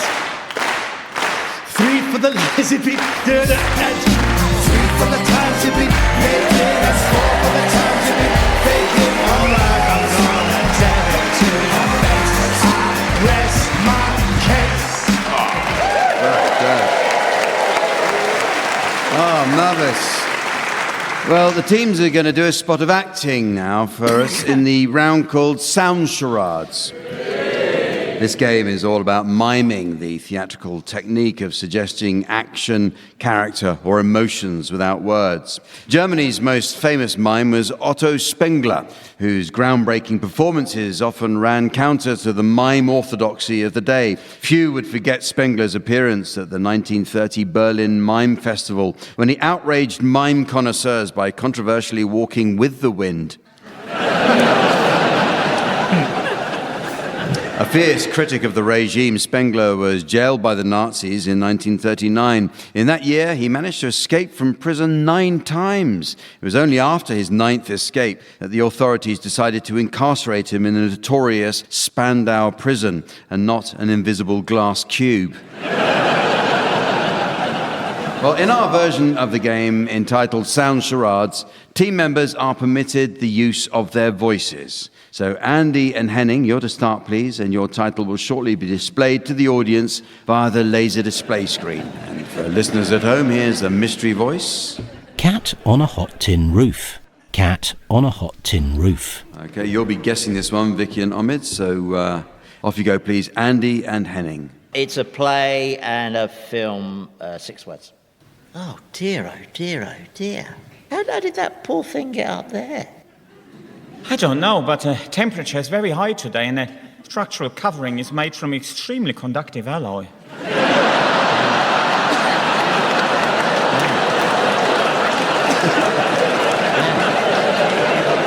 Yeah, yeah, I mean, it's poor little feet, Miss. Pause.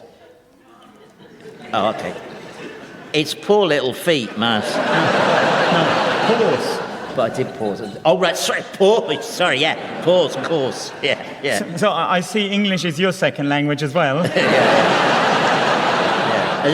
Has anyone rung the RSPCA? Yes, they have, but they're busy rescuing a couple of donkeys who play centre-back for Ipswich Town. Yeah.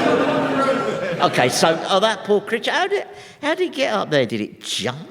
Who's its owner? My neighbour. Oh, here he comes. Hello there. We were just wondering how your pet got all the way up there, Mr. Zuma.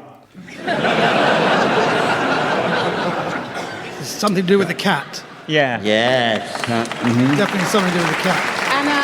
And a hot tin roof. Yeah. Yes. Easy. Okay, your turn, Vicki and Omid. Your title is now being exhibited on the laser display board. And here again is the mystery voice for listeners at home. Free Willy. Free Willy. Okay, so it's film. Yes. It's 2 words. 2 words. 2 words. Hello. I'd like to buy a pair of testicles, please. Well, you're in luck, madam. We actually have the complete set on offer today. What? The whole package? And for the price of the testicles on their own? That's right, madam. You buy the testicles, you get the rest on the house.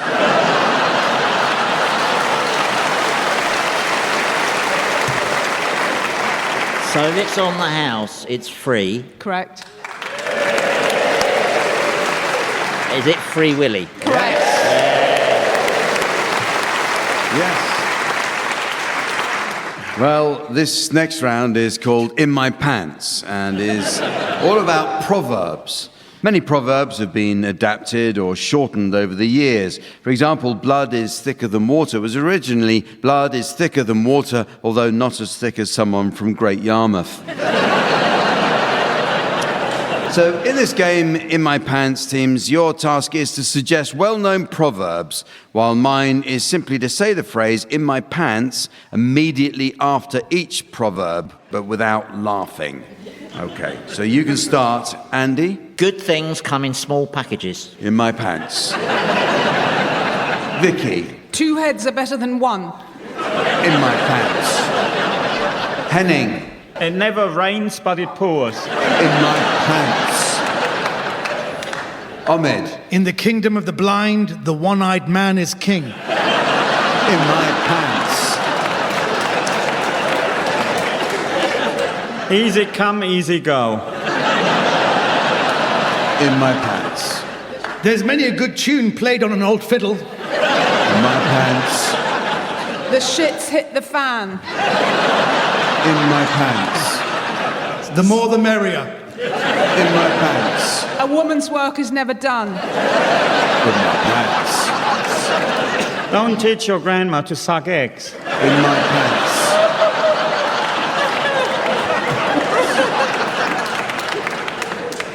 One swallow does not make a summer. In my pants. Nothing at all. God moves in a mysterious way. In my pants. Accidents will happen.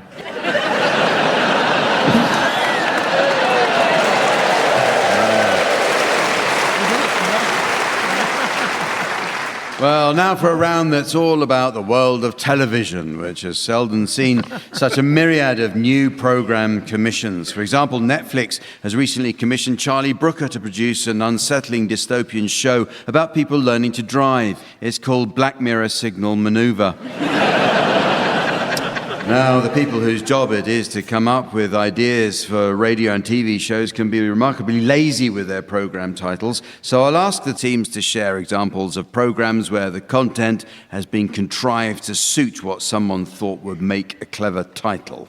Andy, you can start. Now streaming on Netflix, an Agatha Christie classic, as Monsieur Poirot tries to deduce which Frenchman has blocked the toilet on one of the world's most iconic trains. That's Merde on the Orient Express. Now streaming on Netflix.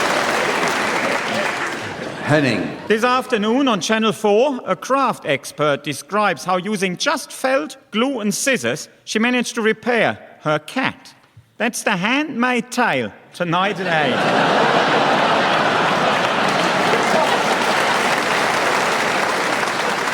8. Vicki. Now on ITV, a documentary about the lowest paid male strippers in the UK. That's Bargain Hunk.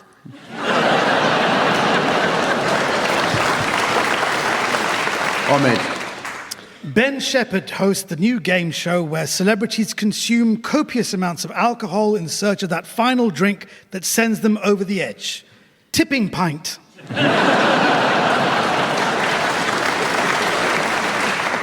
Tonight on BBC One, the popular drama series set in a Yorkshire town that follows a group of residents in their attempts to prevent an epidemic of scurvy. That's Last Mango in Halifax.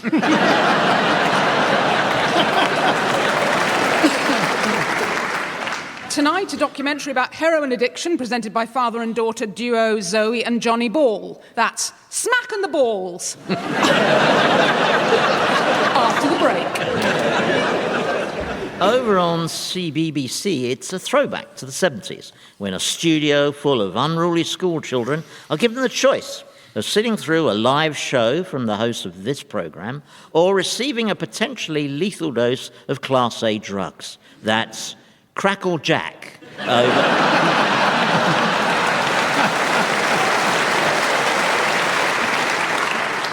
Tomorrow morning on CBeebies, keep the kids entertained with the charming animated adventures of a man with church bells for buttocks. That's Clang Arse tomorrow morning at 10 a.m.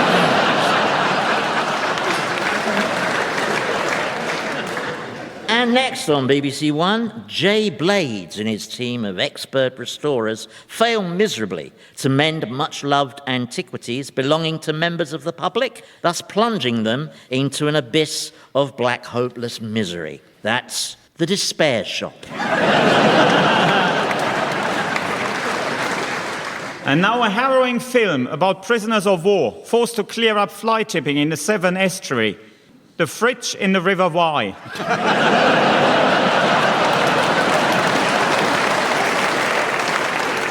Next on Channel 4, Rachel Riley examines just how many duck feathers there are in the average duvet in Countdown. For all your romantics, a man who can't find love starts playing the bagpipes for 24 hours in the Yorkshire Dales. That's Sleepless in Settle at 8 o'clock.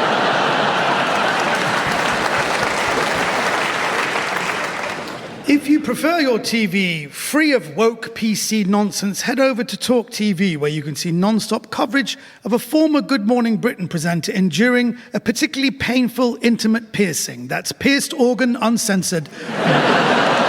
24/7 on Talk TV. Well, it's very nearly the end of the show, but there is just time to squeeze in a round called German Film Club. Samantha loves German dogs and has been paying regular visits to a Bavarian gentleman farmer friend who's a very keen breeder. Samantha's taken a couple of videos of their walks in the hills. The first shows his boxers going off like a shot. And in the second, a large German shepherd pants around his ankles, evidently very pleased to see her. It's another celebrity contribution. Just stick to country file, John Craven. Anyway, teams, in this round, I'd like you please to suggest the titles of films likely to appeal to Germans. All right, you can start this one, Andy. Hairspray. Vicky. Conan the Bavarian. Omid. Hitler on the Roof. Henning. Carry on up to Kaiser. Frau Willy.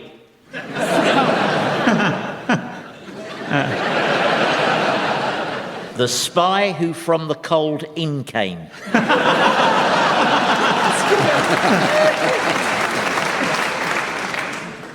20,000 Bundesleagues under the sea. Hönig, ich habe die Kinder geschrunken.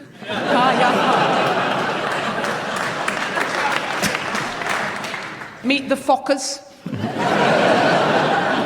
Back to the Führer. Audi West was one. The Importance of Being Ernst. The Pink Panzer.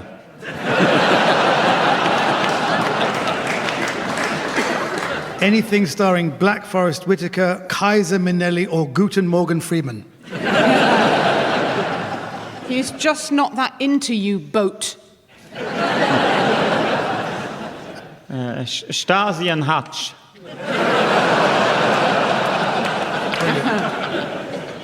9.5 weeks. The Great Recapture.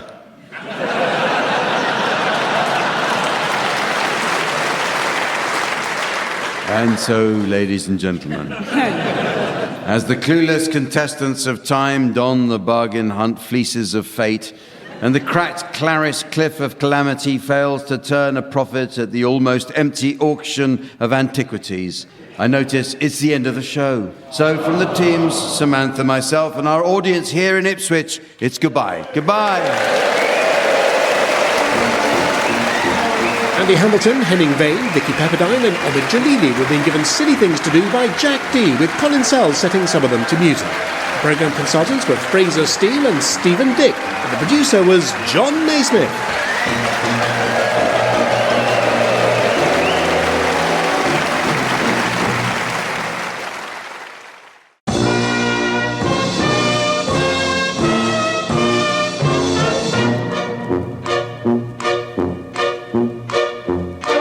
We present I'm Sorry I Haven't a Clue, the antidote to panel games.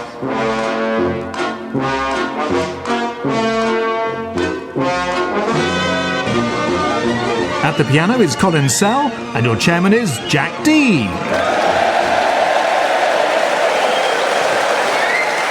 Hello and welcome to I'm Sorry I Haven't a Clue. We come to you from historic Northampton. Human activity has been recorded in Northamptonshire all the way back to the Paleolithic era, with hand axes and rudimentary blades recovered in the area dating back 800,000 years. Visitors keen to see exactly how prehistoric man might have made use of these blades and axes should visit King's Heath after dark.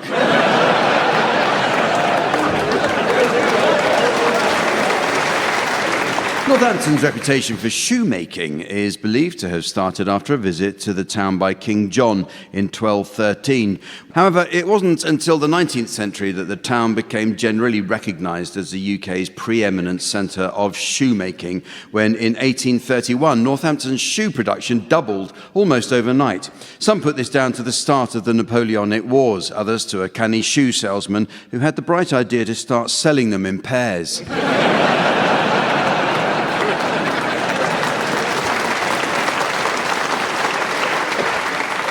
John Clare, the 18th century peasant poet, was born in Helpston and is widely regarded as one of England's greatest working-class poets. During his lifetime, Clare found himself pulled between literary London and his illiterate Northamptonshire neighbours. And since we're coming from Northampton, I should clarify that when I say illiterate, it means you can't read or write.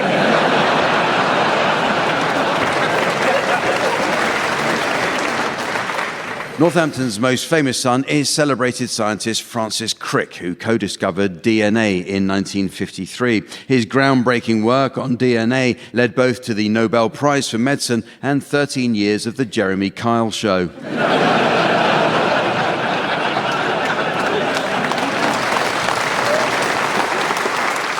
Dr. Martens boots are made in Northamptonshire. Now, Dr. Martens are, of course, a perennial favourite with angry, racist, right-wing thugs, or as they prefer to be called, the Metropolitan Police.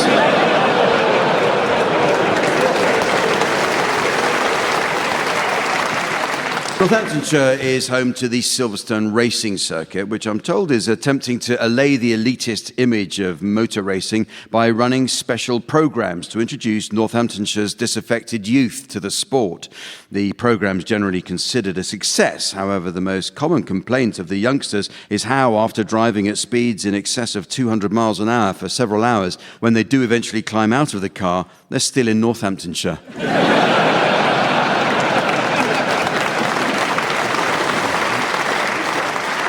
Actor Matt Smith was born in the town and played football for Northampton FC's youth team before a serious back injury forced him to give up football and take up acting. The club medic at the time was unsure as to exactly how Smith's injury was sustained, although lifting trophies was swiftly ruled out. Smith, of course, went on to a stellar acting career and has universally agreed to be everyone's all-time fifth favourite Doctor Who. This region has had a long connection with witchcraft. Claims of sorcery reached its peak in 1612 with the Northamptonshire witch trials, when several locals were summarily tried and hanged for the simple offence of riding a pig. And to this day, the area has still not received a visit from David Cameron.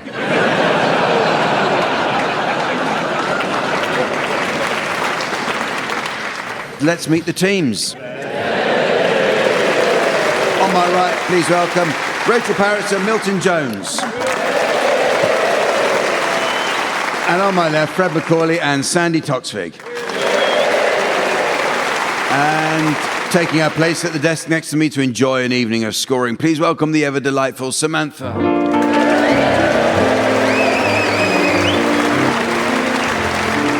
Okay, well, we'll begin this week with a round called Add a Word, Ruin a Quote.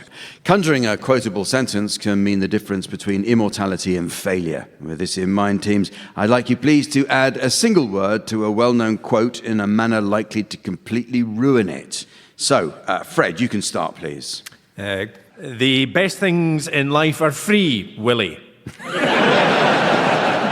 Rachel. Bond. James DePfeffel Bond.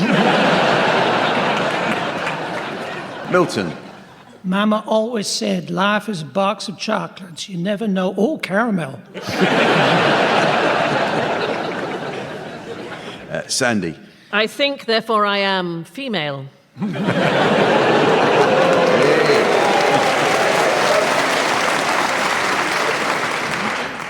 I think, therefore I am thinking.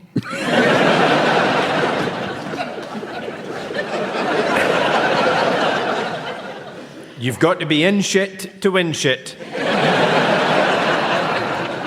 It ain't over till the cat lady sings. A chain is only as strong as its weakest link. Goodbye. Dr. Martin Luther King, I have a dream catcher. Beggars can't be umbrellas.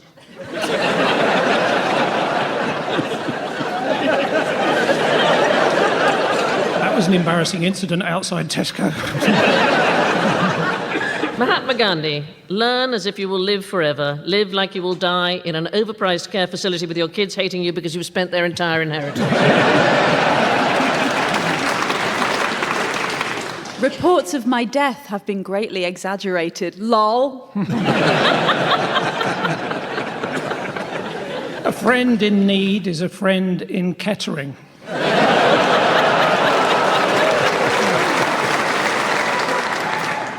Nature abhors a cordless vacuum.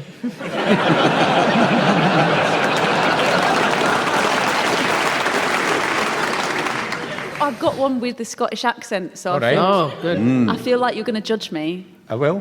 Yeah. They may take our lives, but they'll never take our freedom passes. Was that Scott? Oh, sorry. Well, can I in all fairness, it was every bit as good as Mel Gibson's.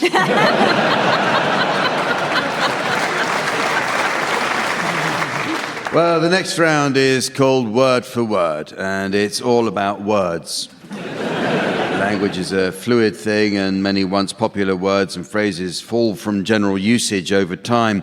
And the same is true of dialect words. For example, in Northampton, in the 1920s, a cul-de-sac was known as a pudding bag. In the 1950s, a packed lunch was known as bait. And in the 1980s, a shoemaker was known as unemployed. In this round, each team takes it in turn to exchange a series of words, while the opposing team should challenge if they detect a connection between any of these words. Okay, I'd like you to start exchanging completely unconnected words, Rachel and Milton. Sandy and Fred, your job is to try to spot a connection. If I uphold the challenge, I'll ask you to take over, and so on. So off you go, please, Rachel and Milton. Biscuit. Organism. Sandy, straight in there with a connection. I mean, it's perfectly possible to have a biscuit with an organism. I think that's a reasonable snack. Mm-hmm. Yeah. Yeah. Is your hearing okay?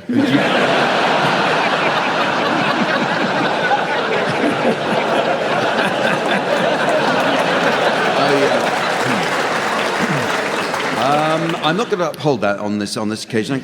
So it's back to you, Rachel and Milton. Toggle. Anglesey. Fred has come in there with toggle and Anglesey. Can we confer? Yes, you can, yes. Good, thanks. Is that one you want to know? So if you're in Anglesey, the weather can turn on you. You would wear a duffel coat in order to be warm, and you might have a toggle on your duffel coat. I mean, I think that's a perfectly reasonable. That's quite an abstraction, but yes, I'm gonna let you have that. I think it's only fair. Thank you. Well done. Oh, the crowd don't like it. You should have gone with organism and biscuit. I'm just saying. I split the room, but I'm standing by that. So I'm proud of my choice, and I'm over to you, Fred and Sandy. Selection. Fungus. Milton, selection, fungus. That was a band I was in. Yes, is that right? When I was lead vocals. How come we've never heard of them? All right, well, I'll take your word for it. So, yes, it's back to Rachel and Milton then. Oh. Crush. Egg. Sandy, straight in, crushed I mean, egg. surely crushed eggs, it's a thing, right? Yeah. They would be if you crushed them. Yeah. Fair enough, I'll let you have that. I think it's an omelette, isn't it? Yeah, it's just straightforward. Yeah. The trivia coming from your table is incredible. It's almost as if you do it for a living, Sandy. Okay. So it's back to Fred and Sandy. Leggings. Bridge. Bequeath. Tuber. Mixology. Milton, tuba mixology. That was another band I was in. Yeah, what sort of music were they into? Easy listening. Well, once again, I have to take your word for it because I can't disprove it. But so over to you, Rachel and Milton. Grateful. Mesopotamia. Natter. Moron. Natter morons. I mean, clearly. What? You want to confer? I think it was a band that Milton was in. Yes, one of them. Yeah. We think it was a band that Milton was in. Yeah.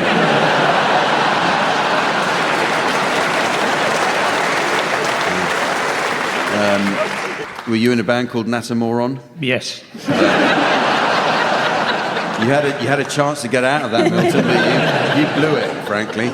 So it is. It's back to Fred and Sandy. Kerfuffle. Responsibility. Metrosexual. Rubber. Bland. Rachel, did you come in with? Was there responsibility and rubber? Yes, there Because was. wearing a rubber that's is a fair. responsibility. Yeah.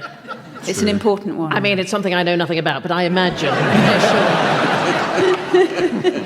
Okay, well, yeah, you're technically, I suppose you are correct in that way. So it's back to you, Rachel and Milton. Crumbs. Australia. Sandy, back in with Crumbs, Australia. I had a very unfortunate experience in Australia with a biscuit and an organism. Well, for perseverance alone, I'm going to let you have that. That's fair enough. So over to Fred and the gong tells us that I've just pressed the button to make the gong go. Okay, well, the next round is inspired by the popular singing show The Masked Singer, famous for its celebrities dressed as singing animals. And who doesn't enjoy a singing animal? I always say, if you've never witnessed a badger singing Bohemian Rhapsody or a pigeon belting out My Way, then you've never been to Chris Packham's house and tasted one of his special mushroom omelettes.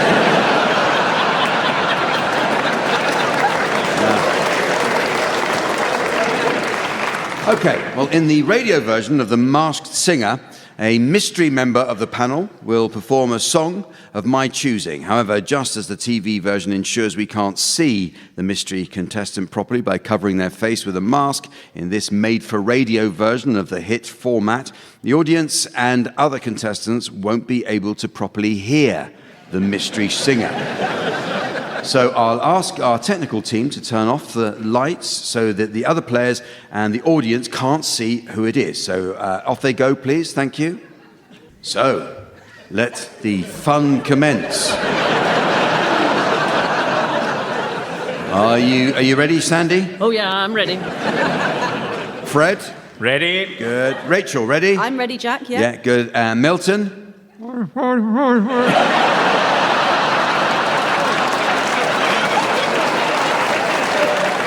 Well, I'll take that as a yes. Right. Mystery gagged singer. You will find in front of you on the desk the words to that classic song, I Can See Clearly Now. What? I don't think that he can see the words because the lights are out. Who said that? That was Rachel. No, might have known. Well, if the gag singer can't see the words, they can just make them up. It won't make any difference. Here we go then. The mystery gag singer accompanied by Colin Sell. Off you go. Jack, I can't see the piano. Does that make any difference? Right, off you go then.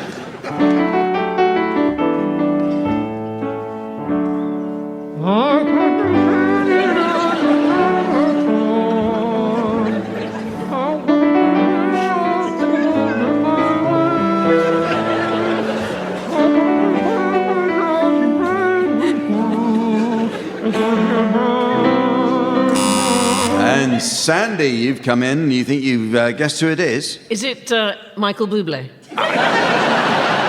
Not Michael Bublé. Anyone else want to have a guess? I'm completely baffled. Yeah, I'll ask the audience. Any suggestions? No. I'm afraid no. It's not Sophie Ellis-Bextor. Milton, who do you think it is? I don't think that he can speak properly with the gag in his mouth. Well, that's given the game away, hasn't it, Rachel? Spoiling everyone's fun as usual. Right, put the lights back on. Game over.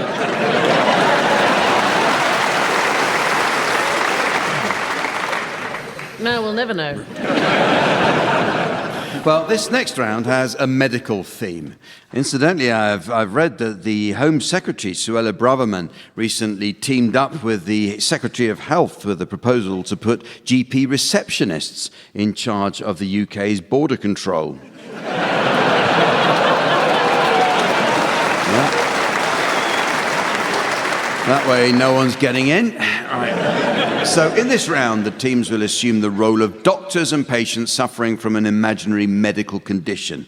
And you can be our first patients, Milton and Rachel. The identity of your mystery medical condition is now being displayed to the audience via the laser display screen. For listeners at home, here's the mystery voice. Rachel and Milton think they're sticks. Rachel and Milton think they're sticks. So it's time for your appointment, Milton and Rachel. You must outline your symptoms to Doctors Sandy and Fred, and they'll be awarded points based on how accurately they're able to diagnose your condition. So off you go. Hello, Doctor. Hello, come in. Yep. Thank you. Where am I? Sorry, I just feel a bit thrown. Me too. To be honest, I'm completely broken, and I have a great fear of dogs. Me too. And to be honest, I have a fear of Ian Drury as well.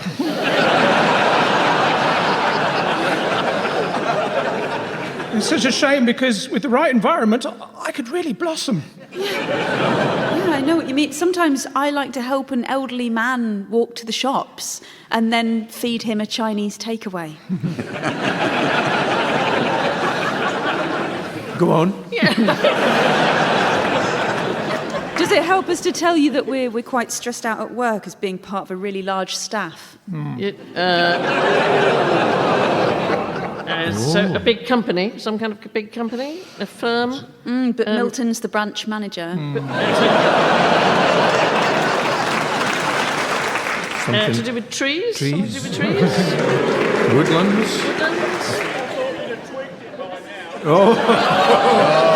From the audience. Wow. Thought you'd have twigged it by now. Walking sticks?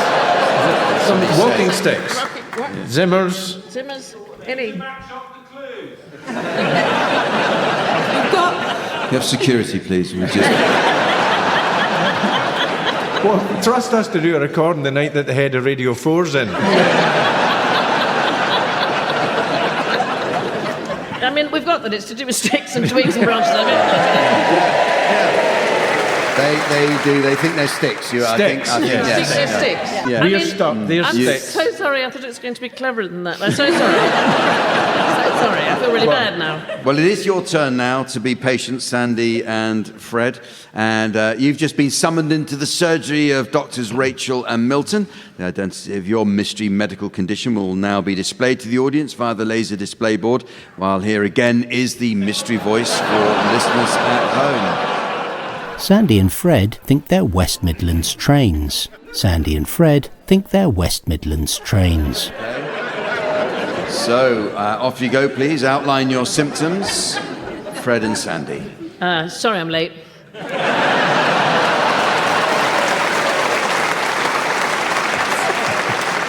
Sorry, I'm late too. It's all right. Just come and sit down. What's the problem? Well, okay, I'm going to start again. Actually, we're not really sorry. Because we're going to be late next time as well. I mean, are you all right, Fred? Are you... I'm all right. I mean, I feel kind of unfit. I know I should run more often than I do. You, Sandy? Well, I just find I keep saying the wrong thing and I'm always getting cancelled. And do you know, I've not had a great relationship history. There's a lot of dodgy couplings. Yeah. Me too. You know what I'm like. I'm a bit of a cheap date. As long as it's a Sunday and you book 4 months in advance.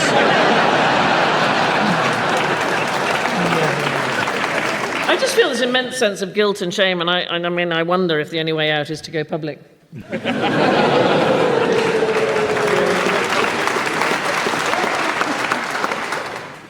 Well, we think we get the idea. What, of the round? Start. Just fall into place. Is it trains generally? Trains. Is it a local rail service? Yeah. This is going to take ages, isn't it? Midlands Rail? I think we can let you have that, yeah. West Midlands trains. West Let's say, Yes. Well, now for a round that's all about television. These days, Channel 4 are constantly looking to push the boundaries of taste and decency with the desire of increasing their audience share. Indeed, only last week they announced a show where Harry Kane, Erling Haaland and Gabriel Jesus will undergo live colonoscopies. They're calling it Inside Number 9. The people whose job it is to come up with ideas for radio and TV shows can be remarkably lazy with their programme titles. So I'll ask the teams to share examples of programmes where the content has been contrived to suit what someone thought would make a clever title. Fred, you can start. Food TV with handy hints for your hog roast at your summer barbecue. Tonight in Peppa Pig.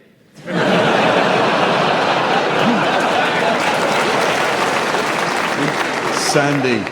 Tonight at 8 on BBC One, a rare insight into the private life of Boris Johnson as he attempts to ring the second of his 3 spouses in Call the Midwife. Milton. And now on BBC Two, it's time for the story of an ancient woman found in the Antarctic in David Attenborough's Frozen Janet.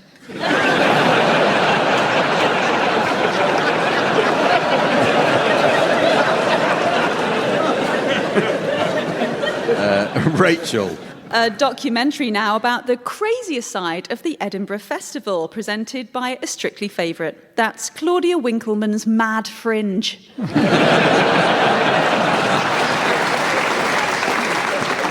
Coming up on BBC Two, follow the lives of a group of salesmen who sell Venetian, Austrian and roller window fittings while not feeling well in Peaky Blinders. Something very different now on BBC 4, a documentary about a Scottish man who sometimes thinks he's a loaf of bread. That's at 9 o'clock. Pan or Rama?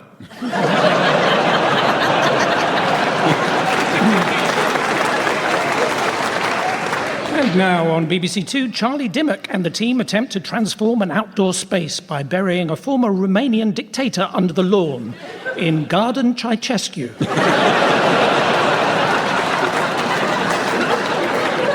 And now on ITV, watch a Norwegian clown triumph in this long-running reality show in Britain's Got Less Talent Than We'd Hoped.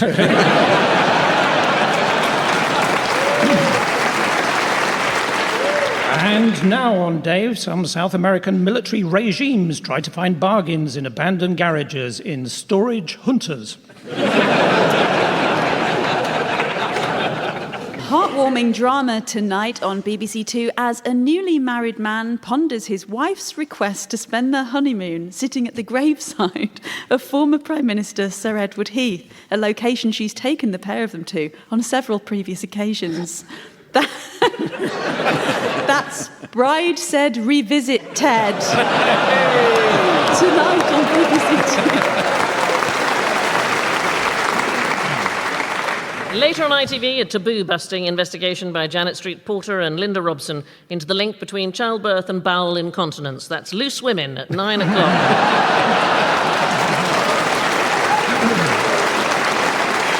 Well, it's very nearly the end of the show. There is just time to celebrate Northampton's history with a quick round of Shoemaker's Songbook. Now, Samantha tells us she spent yesterday with a gentleman cobbler friend trying on some very stylish high-heeled court shoes he'd made for her. She says she was delighted with the pumps he gave her, but says she did experience a little difficulty walking afterwards.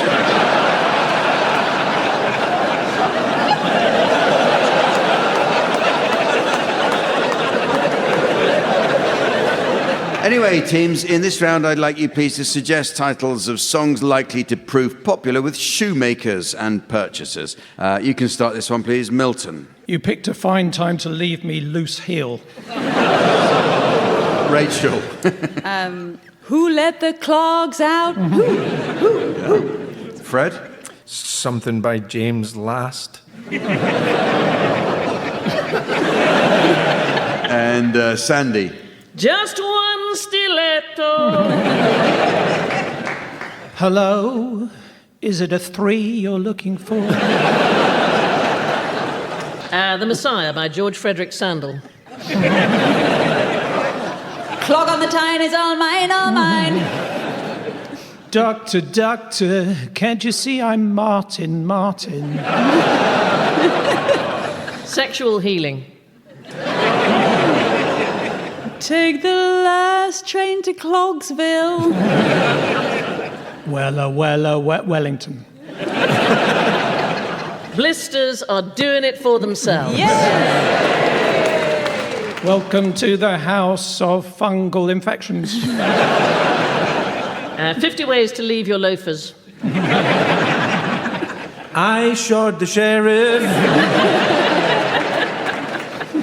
Nikes in white satin. Rock around the crock. Have you heard that? Goodbye, they'll be ready Tuesday. And so, ladies and gentlemen, as the torpid terrapin of time in the pet shop of punctuality is overlooked in favour of the golden hamster of hope, which itself is now just a bulge in the previously placid pet python of posterity, I notice it's the end of the show. So from the teams, Samantha, myself and our audience here in Northampton, it's goodbye. Goodbye. Fred McCauley, Rachel Parris, Milton Jones and Sandy Toksvig were being given silly things to do by Jack Dee, with Colin Sell setting some of them to music. The programme consultants were Fraser Steele and Stephen Dick, and the producer was John Naismith.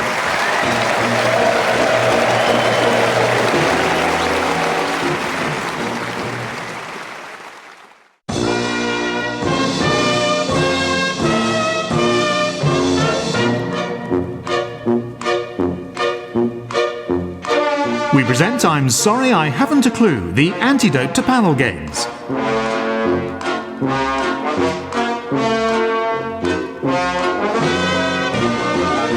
At the piano is Colin Sell, and your chairman is Jack Dee.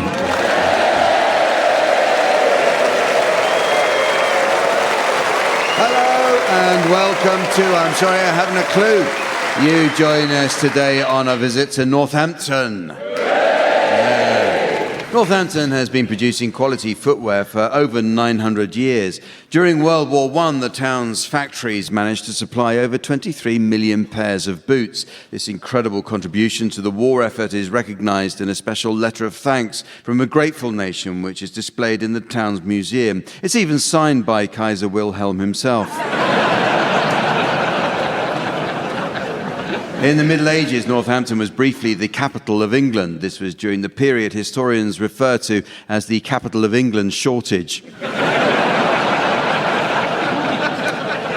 Britain's first ever car chase took place in Northampton in 1899 between conman Frederick John Phillips and Sergeant Hector MacLeod of the Northampton Constabulary in the very latest three-wheel, single-cylinder motor cars of the age. Official police reports reveal that Phillips set off from the centre of town towards the Weedon Road, only to be caught after a 6-hour chase 800 yards away.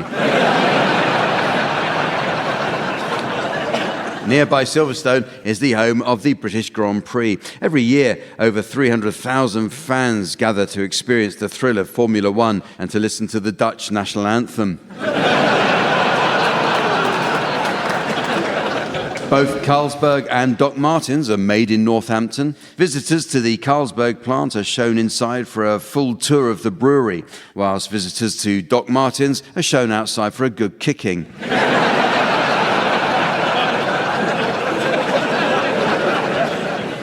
Northamptonshire was used as the location for the film Les Miserables. And if you're wondering why Northamptonshire might be considered a suitable backdrop for the extreme privation of pre-revolutionary France, why not pop up here for a weekend?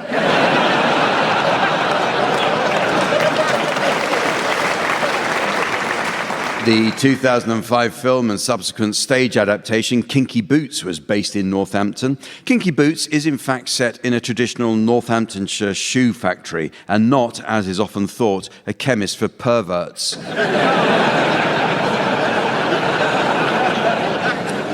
Alan Carr grew up in Northampton, where his father was the manager of Northampton Town FC.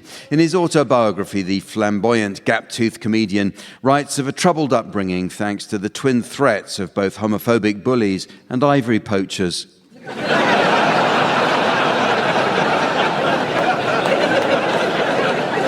Sadly, Graham Carr's tenure as manager of Northampton Town was marked by little success and regular hospitalisations with chest infections thought to be caused by the inhalation of dust from the trophy cabinet.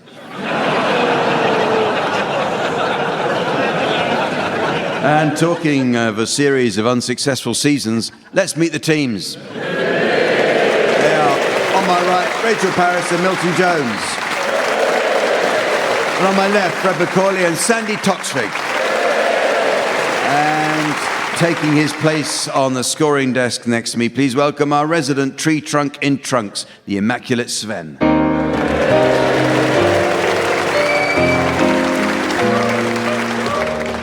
Well, we start this week with some new additions to the Uxbridge English Dictionary. A good English dictionary is essential for learning the subtle difference between words. For example, many people don't know the difference between the words conjunctivitis and gingivitis. Well, conjunctivitis is a common condition that causes redness and inflammation on the thin layer of tissues that covers the front of the eye, whereas gingivitis is an allergy to Ed Sheeran.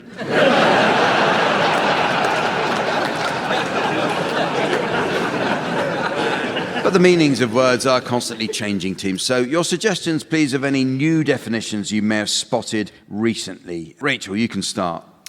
Ombudsman, Buddhist florist. Sandy. Abacus, to swear in Swedish.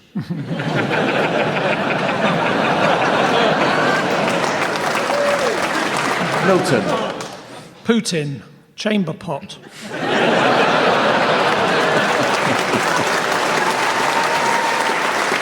And Fred. Perfect. Broken Irish cat.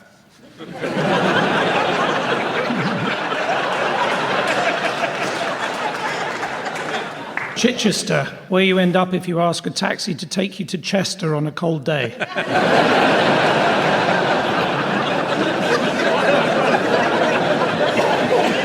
One from north of the border for you.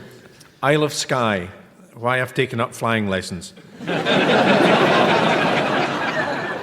Germinator. She was swallowed by a man from Stuttgart.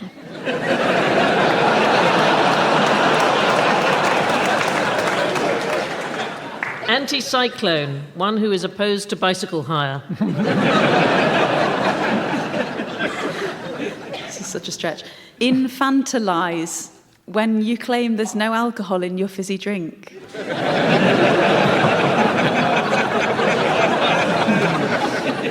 Daventry, where you send Davids you don't want to talk to anymore.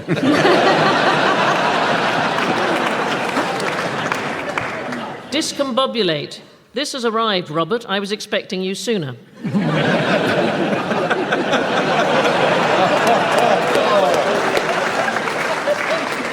Tartar. Second layer of asphalt.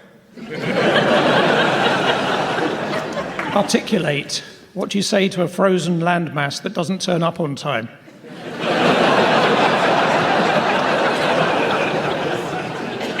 Hygienist. Simon Cowell. Engineering. Huge item of jewellery.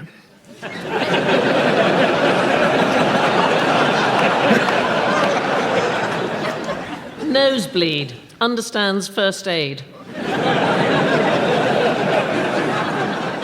Omit, Irish glove. Eclipse. Device for holding electronic messages together. Pogenpol, German for it may look like a mortuary slab, but it's our kitchen and we like it. Integrity. Doing whatever you want without any consequence or punishment.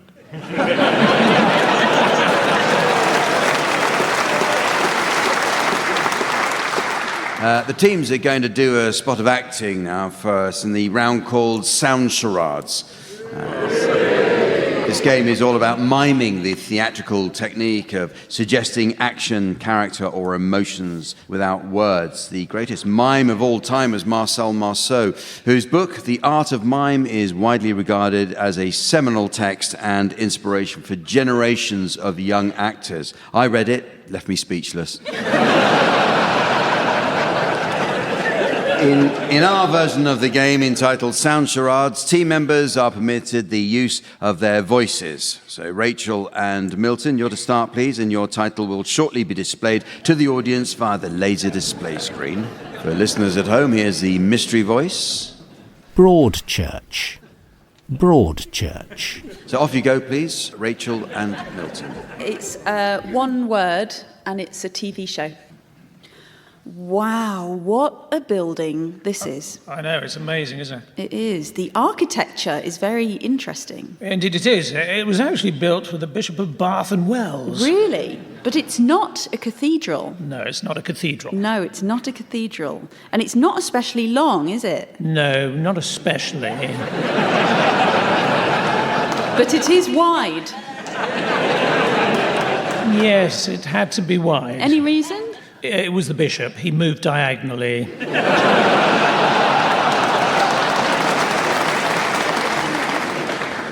What have you written down, Sandy? Short and wide, I've put down. It's like a description of myself. It's not cathedral. It's not cathedral. So is it a church? Church. Something and like it's one word. Church. One word like church. Short. Church. Oh, Broad Church. I'm genuinely delighted. Your turn, Sandy and Fred. Your title is now being exhibited on the laser display board, and here again is the mystery voice for listeners at home. Toy Story 2. Toy Story 2.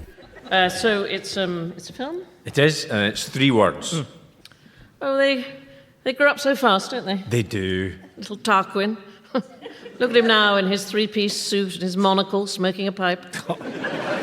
He's a proper little conservative. Have you put him down for Eton? Starts on Wednesday. Oh, goodness.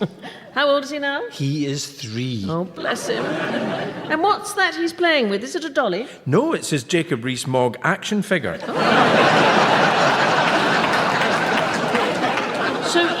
his playthings a conservative? Yeah, in fact, you could say Tarquin's a conservative and his... I see where you're going.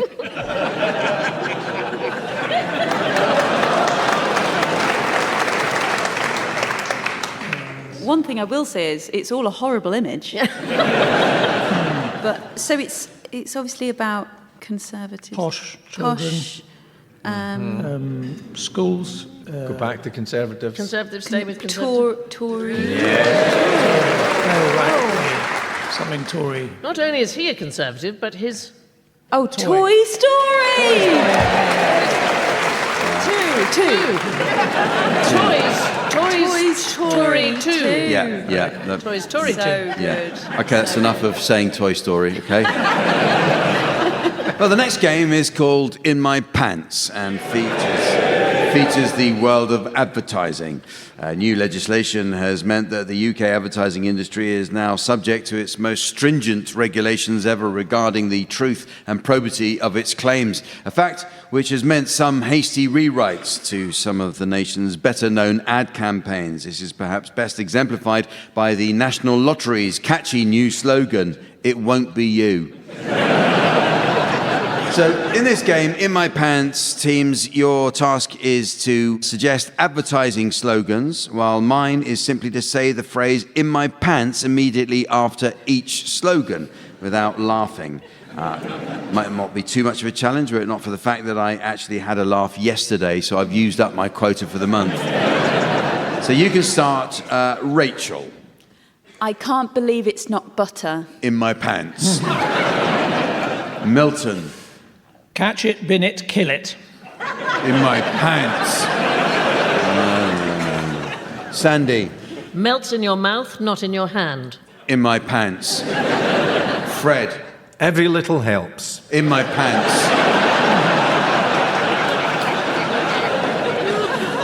A chocolate and a toy. In my pants.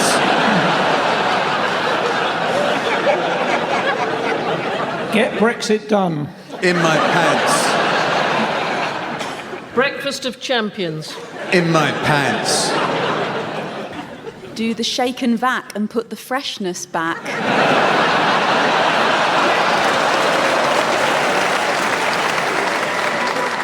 In my pants. Let your fingers do the walking. In my pants. You need the Polyfilla Crack Squad. In my pants. Think small. In my pants. Devon knows how they make it so creamy.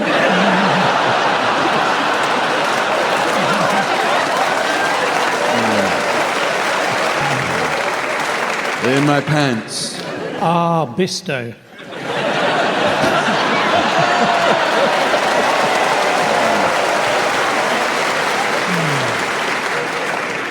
This is what it's come to. The next round is called What's the Question? A quiz format in the style of the BBC's own long-running series Mastermind. I've noticed there's even a celebrity version of the show which is posing some very hard questions, the most frequent being, who the hell is that? Okay, teams, I'll provide the answers to various questions, and I'd like you to suggest what you think the original question would have been. Okay, so we'll start with you, Fred. This is the first answer, and I want you to tell me what the original question might have been. There's no natural way for them to reproduce. Why is there only one pope?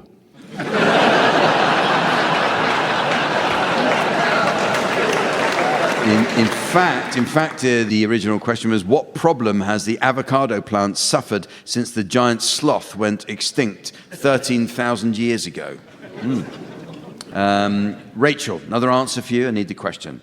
Controlling the weather, inventing the hamburger, and never needing a poo. What is on my list of must-haves for a husband? According to his official biography, these were 3 of the achievements of former North Korean dictator Kim Jong-il. Is he single? Milton, here's one for you. Here's the answer. An anti-cheating helmet. During my A-levels, what was a stupid thing to wear over my cheating helmet?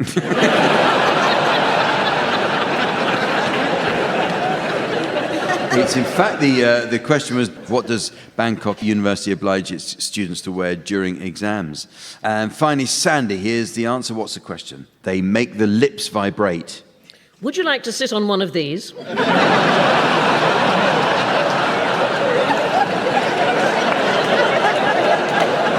It's actually what concentrated peppers do to the mouth. Yes. Fred, what about this one? Here's the answer. What's the question? To stop himself getting richer. Why did Rishi Sunak want to be Prime Minister?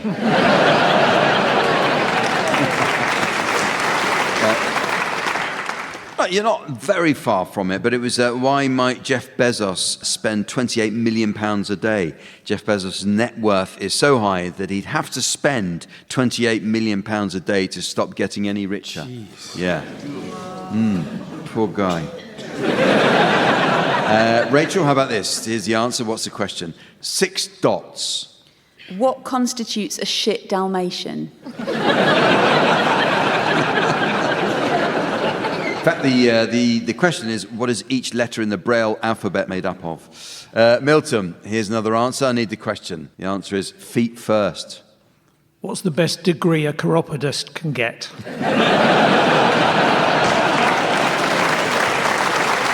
In actual fact, it was how a bat's born. And Sandy, here's the answer. What's the question? He's been dead for 30 years. Doesn't Colin Sell do a surprisingly good job?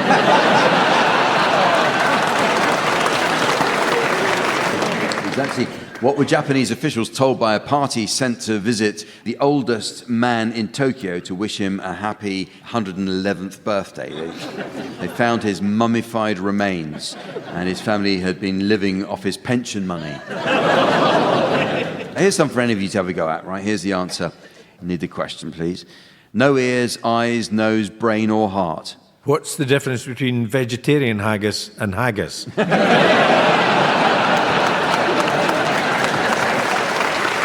The actual question was, what is a jellyfish lacking? Another answer for you, I need the question for. Your poo is turned to gold. Have you ever tried bed panning?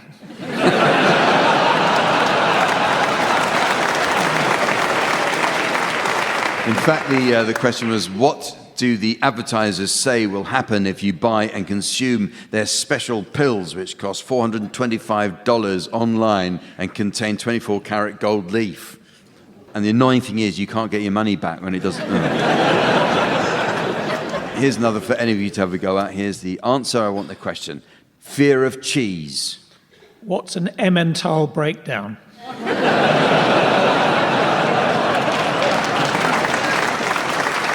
The actual question, what is turophobia? That's fear of cheese. Is another answer. I need the question. The brown one. Which Metropolitan Police officer does most TV interviews?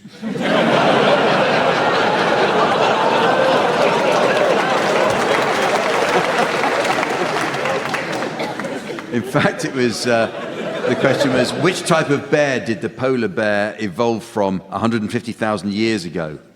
And finally, here's the answer. What's the question? Honestly, it's not for everyone. What have we learned about the job of Prime Minister?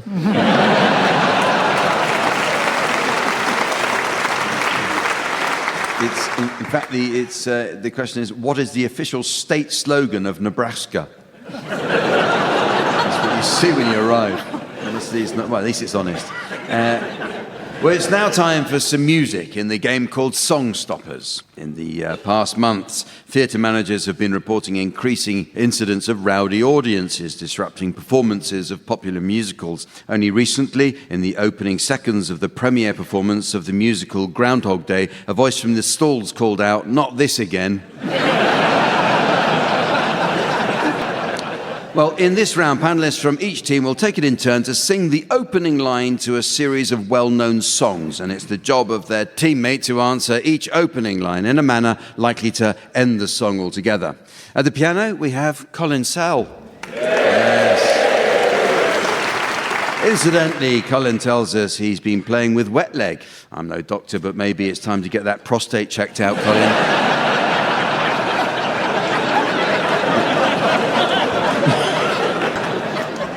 You can go first, Milton and Rachel. Can we have your medley of first lines now, please? The moment I wake up, before I put on my makeup. Hurry up, or you're going to be late for clown school.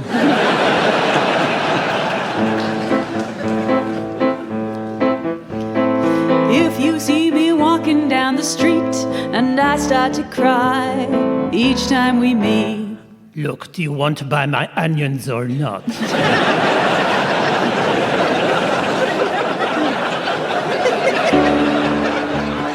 I'm spinning around, move out of my way. Look, can you let someone else carry the coffin?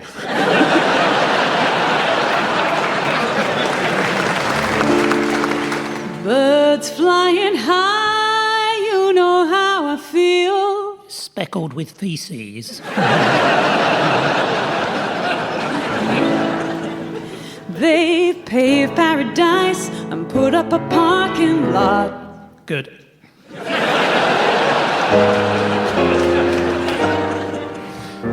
She wanted to test her husband. She knew exactly what to do. She asked him the date of their anniversary.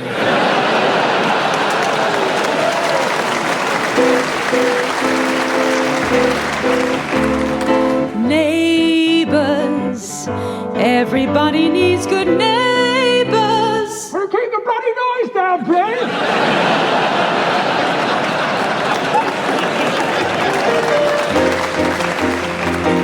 I'm so excited, I just can't hide it. Maybe you could wear some different trousers, though.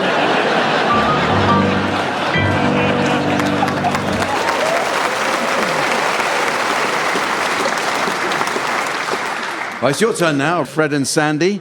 Can we have your first line medley, please? I see trees of green, red roses too. And does this lens make it a little bit better or worse?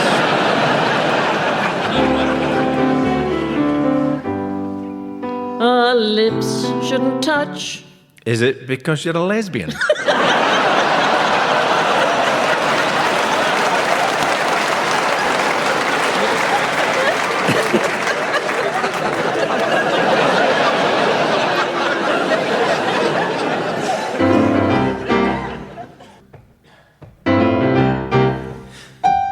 You put the boom boom into my heart. Yes, although the technical term is pacemaker.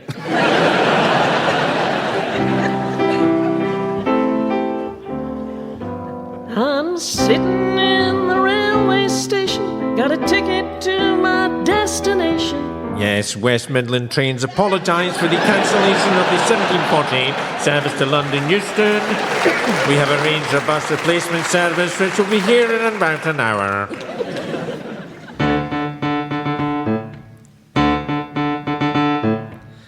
Doom body, doom doom baby, doo doo boom ba baby. Never buy false teeth online.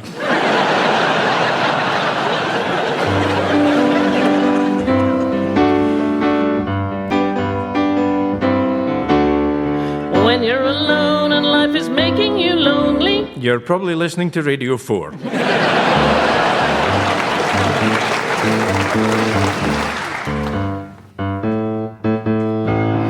Summer loving had me a blast.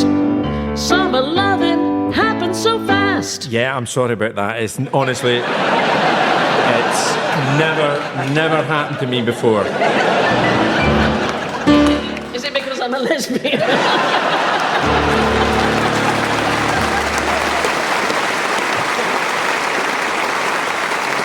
Well, it's very nearly the end of the show. There is just time to squeeze in a round called Builders Film Club. Yes. Sven is a huge fan of construction and has recently been renovating his roof. He says he's always first in the queue at the builders' merchants to get his asphalt.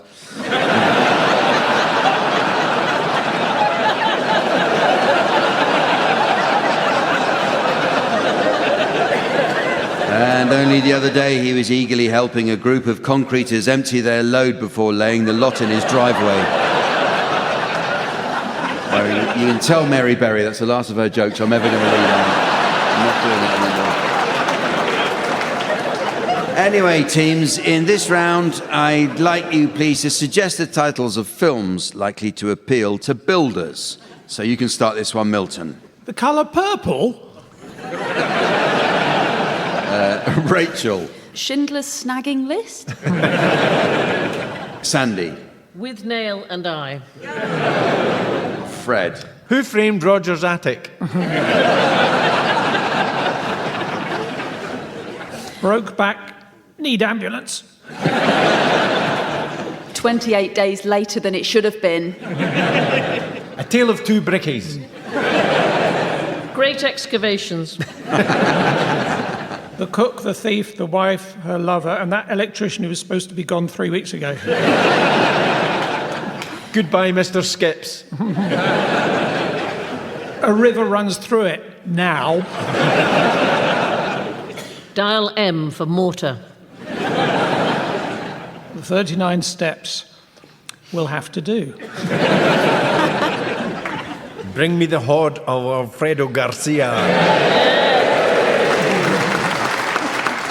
And so, ladies and gentlemen, as the toxic turd of time washes up on the British beach of benevolence, while the woeful water company of wastefulness faces their 50th fine of fate, I notice it's the end of the show.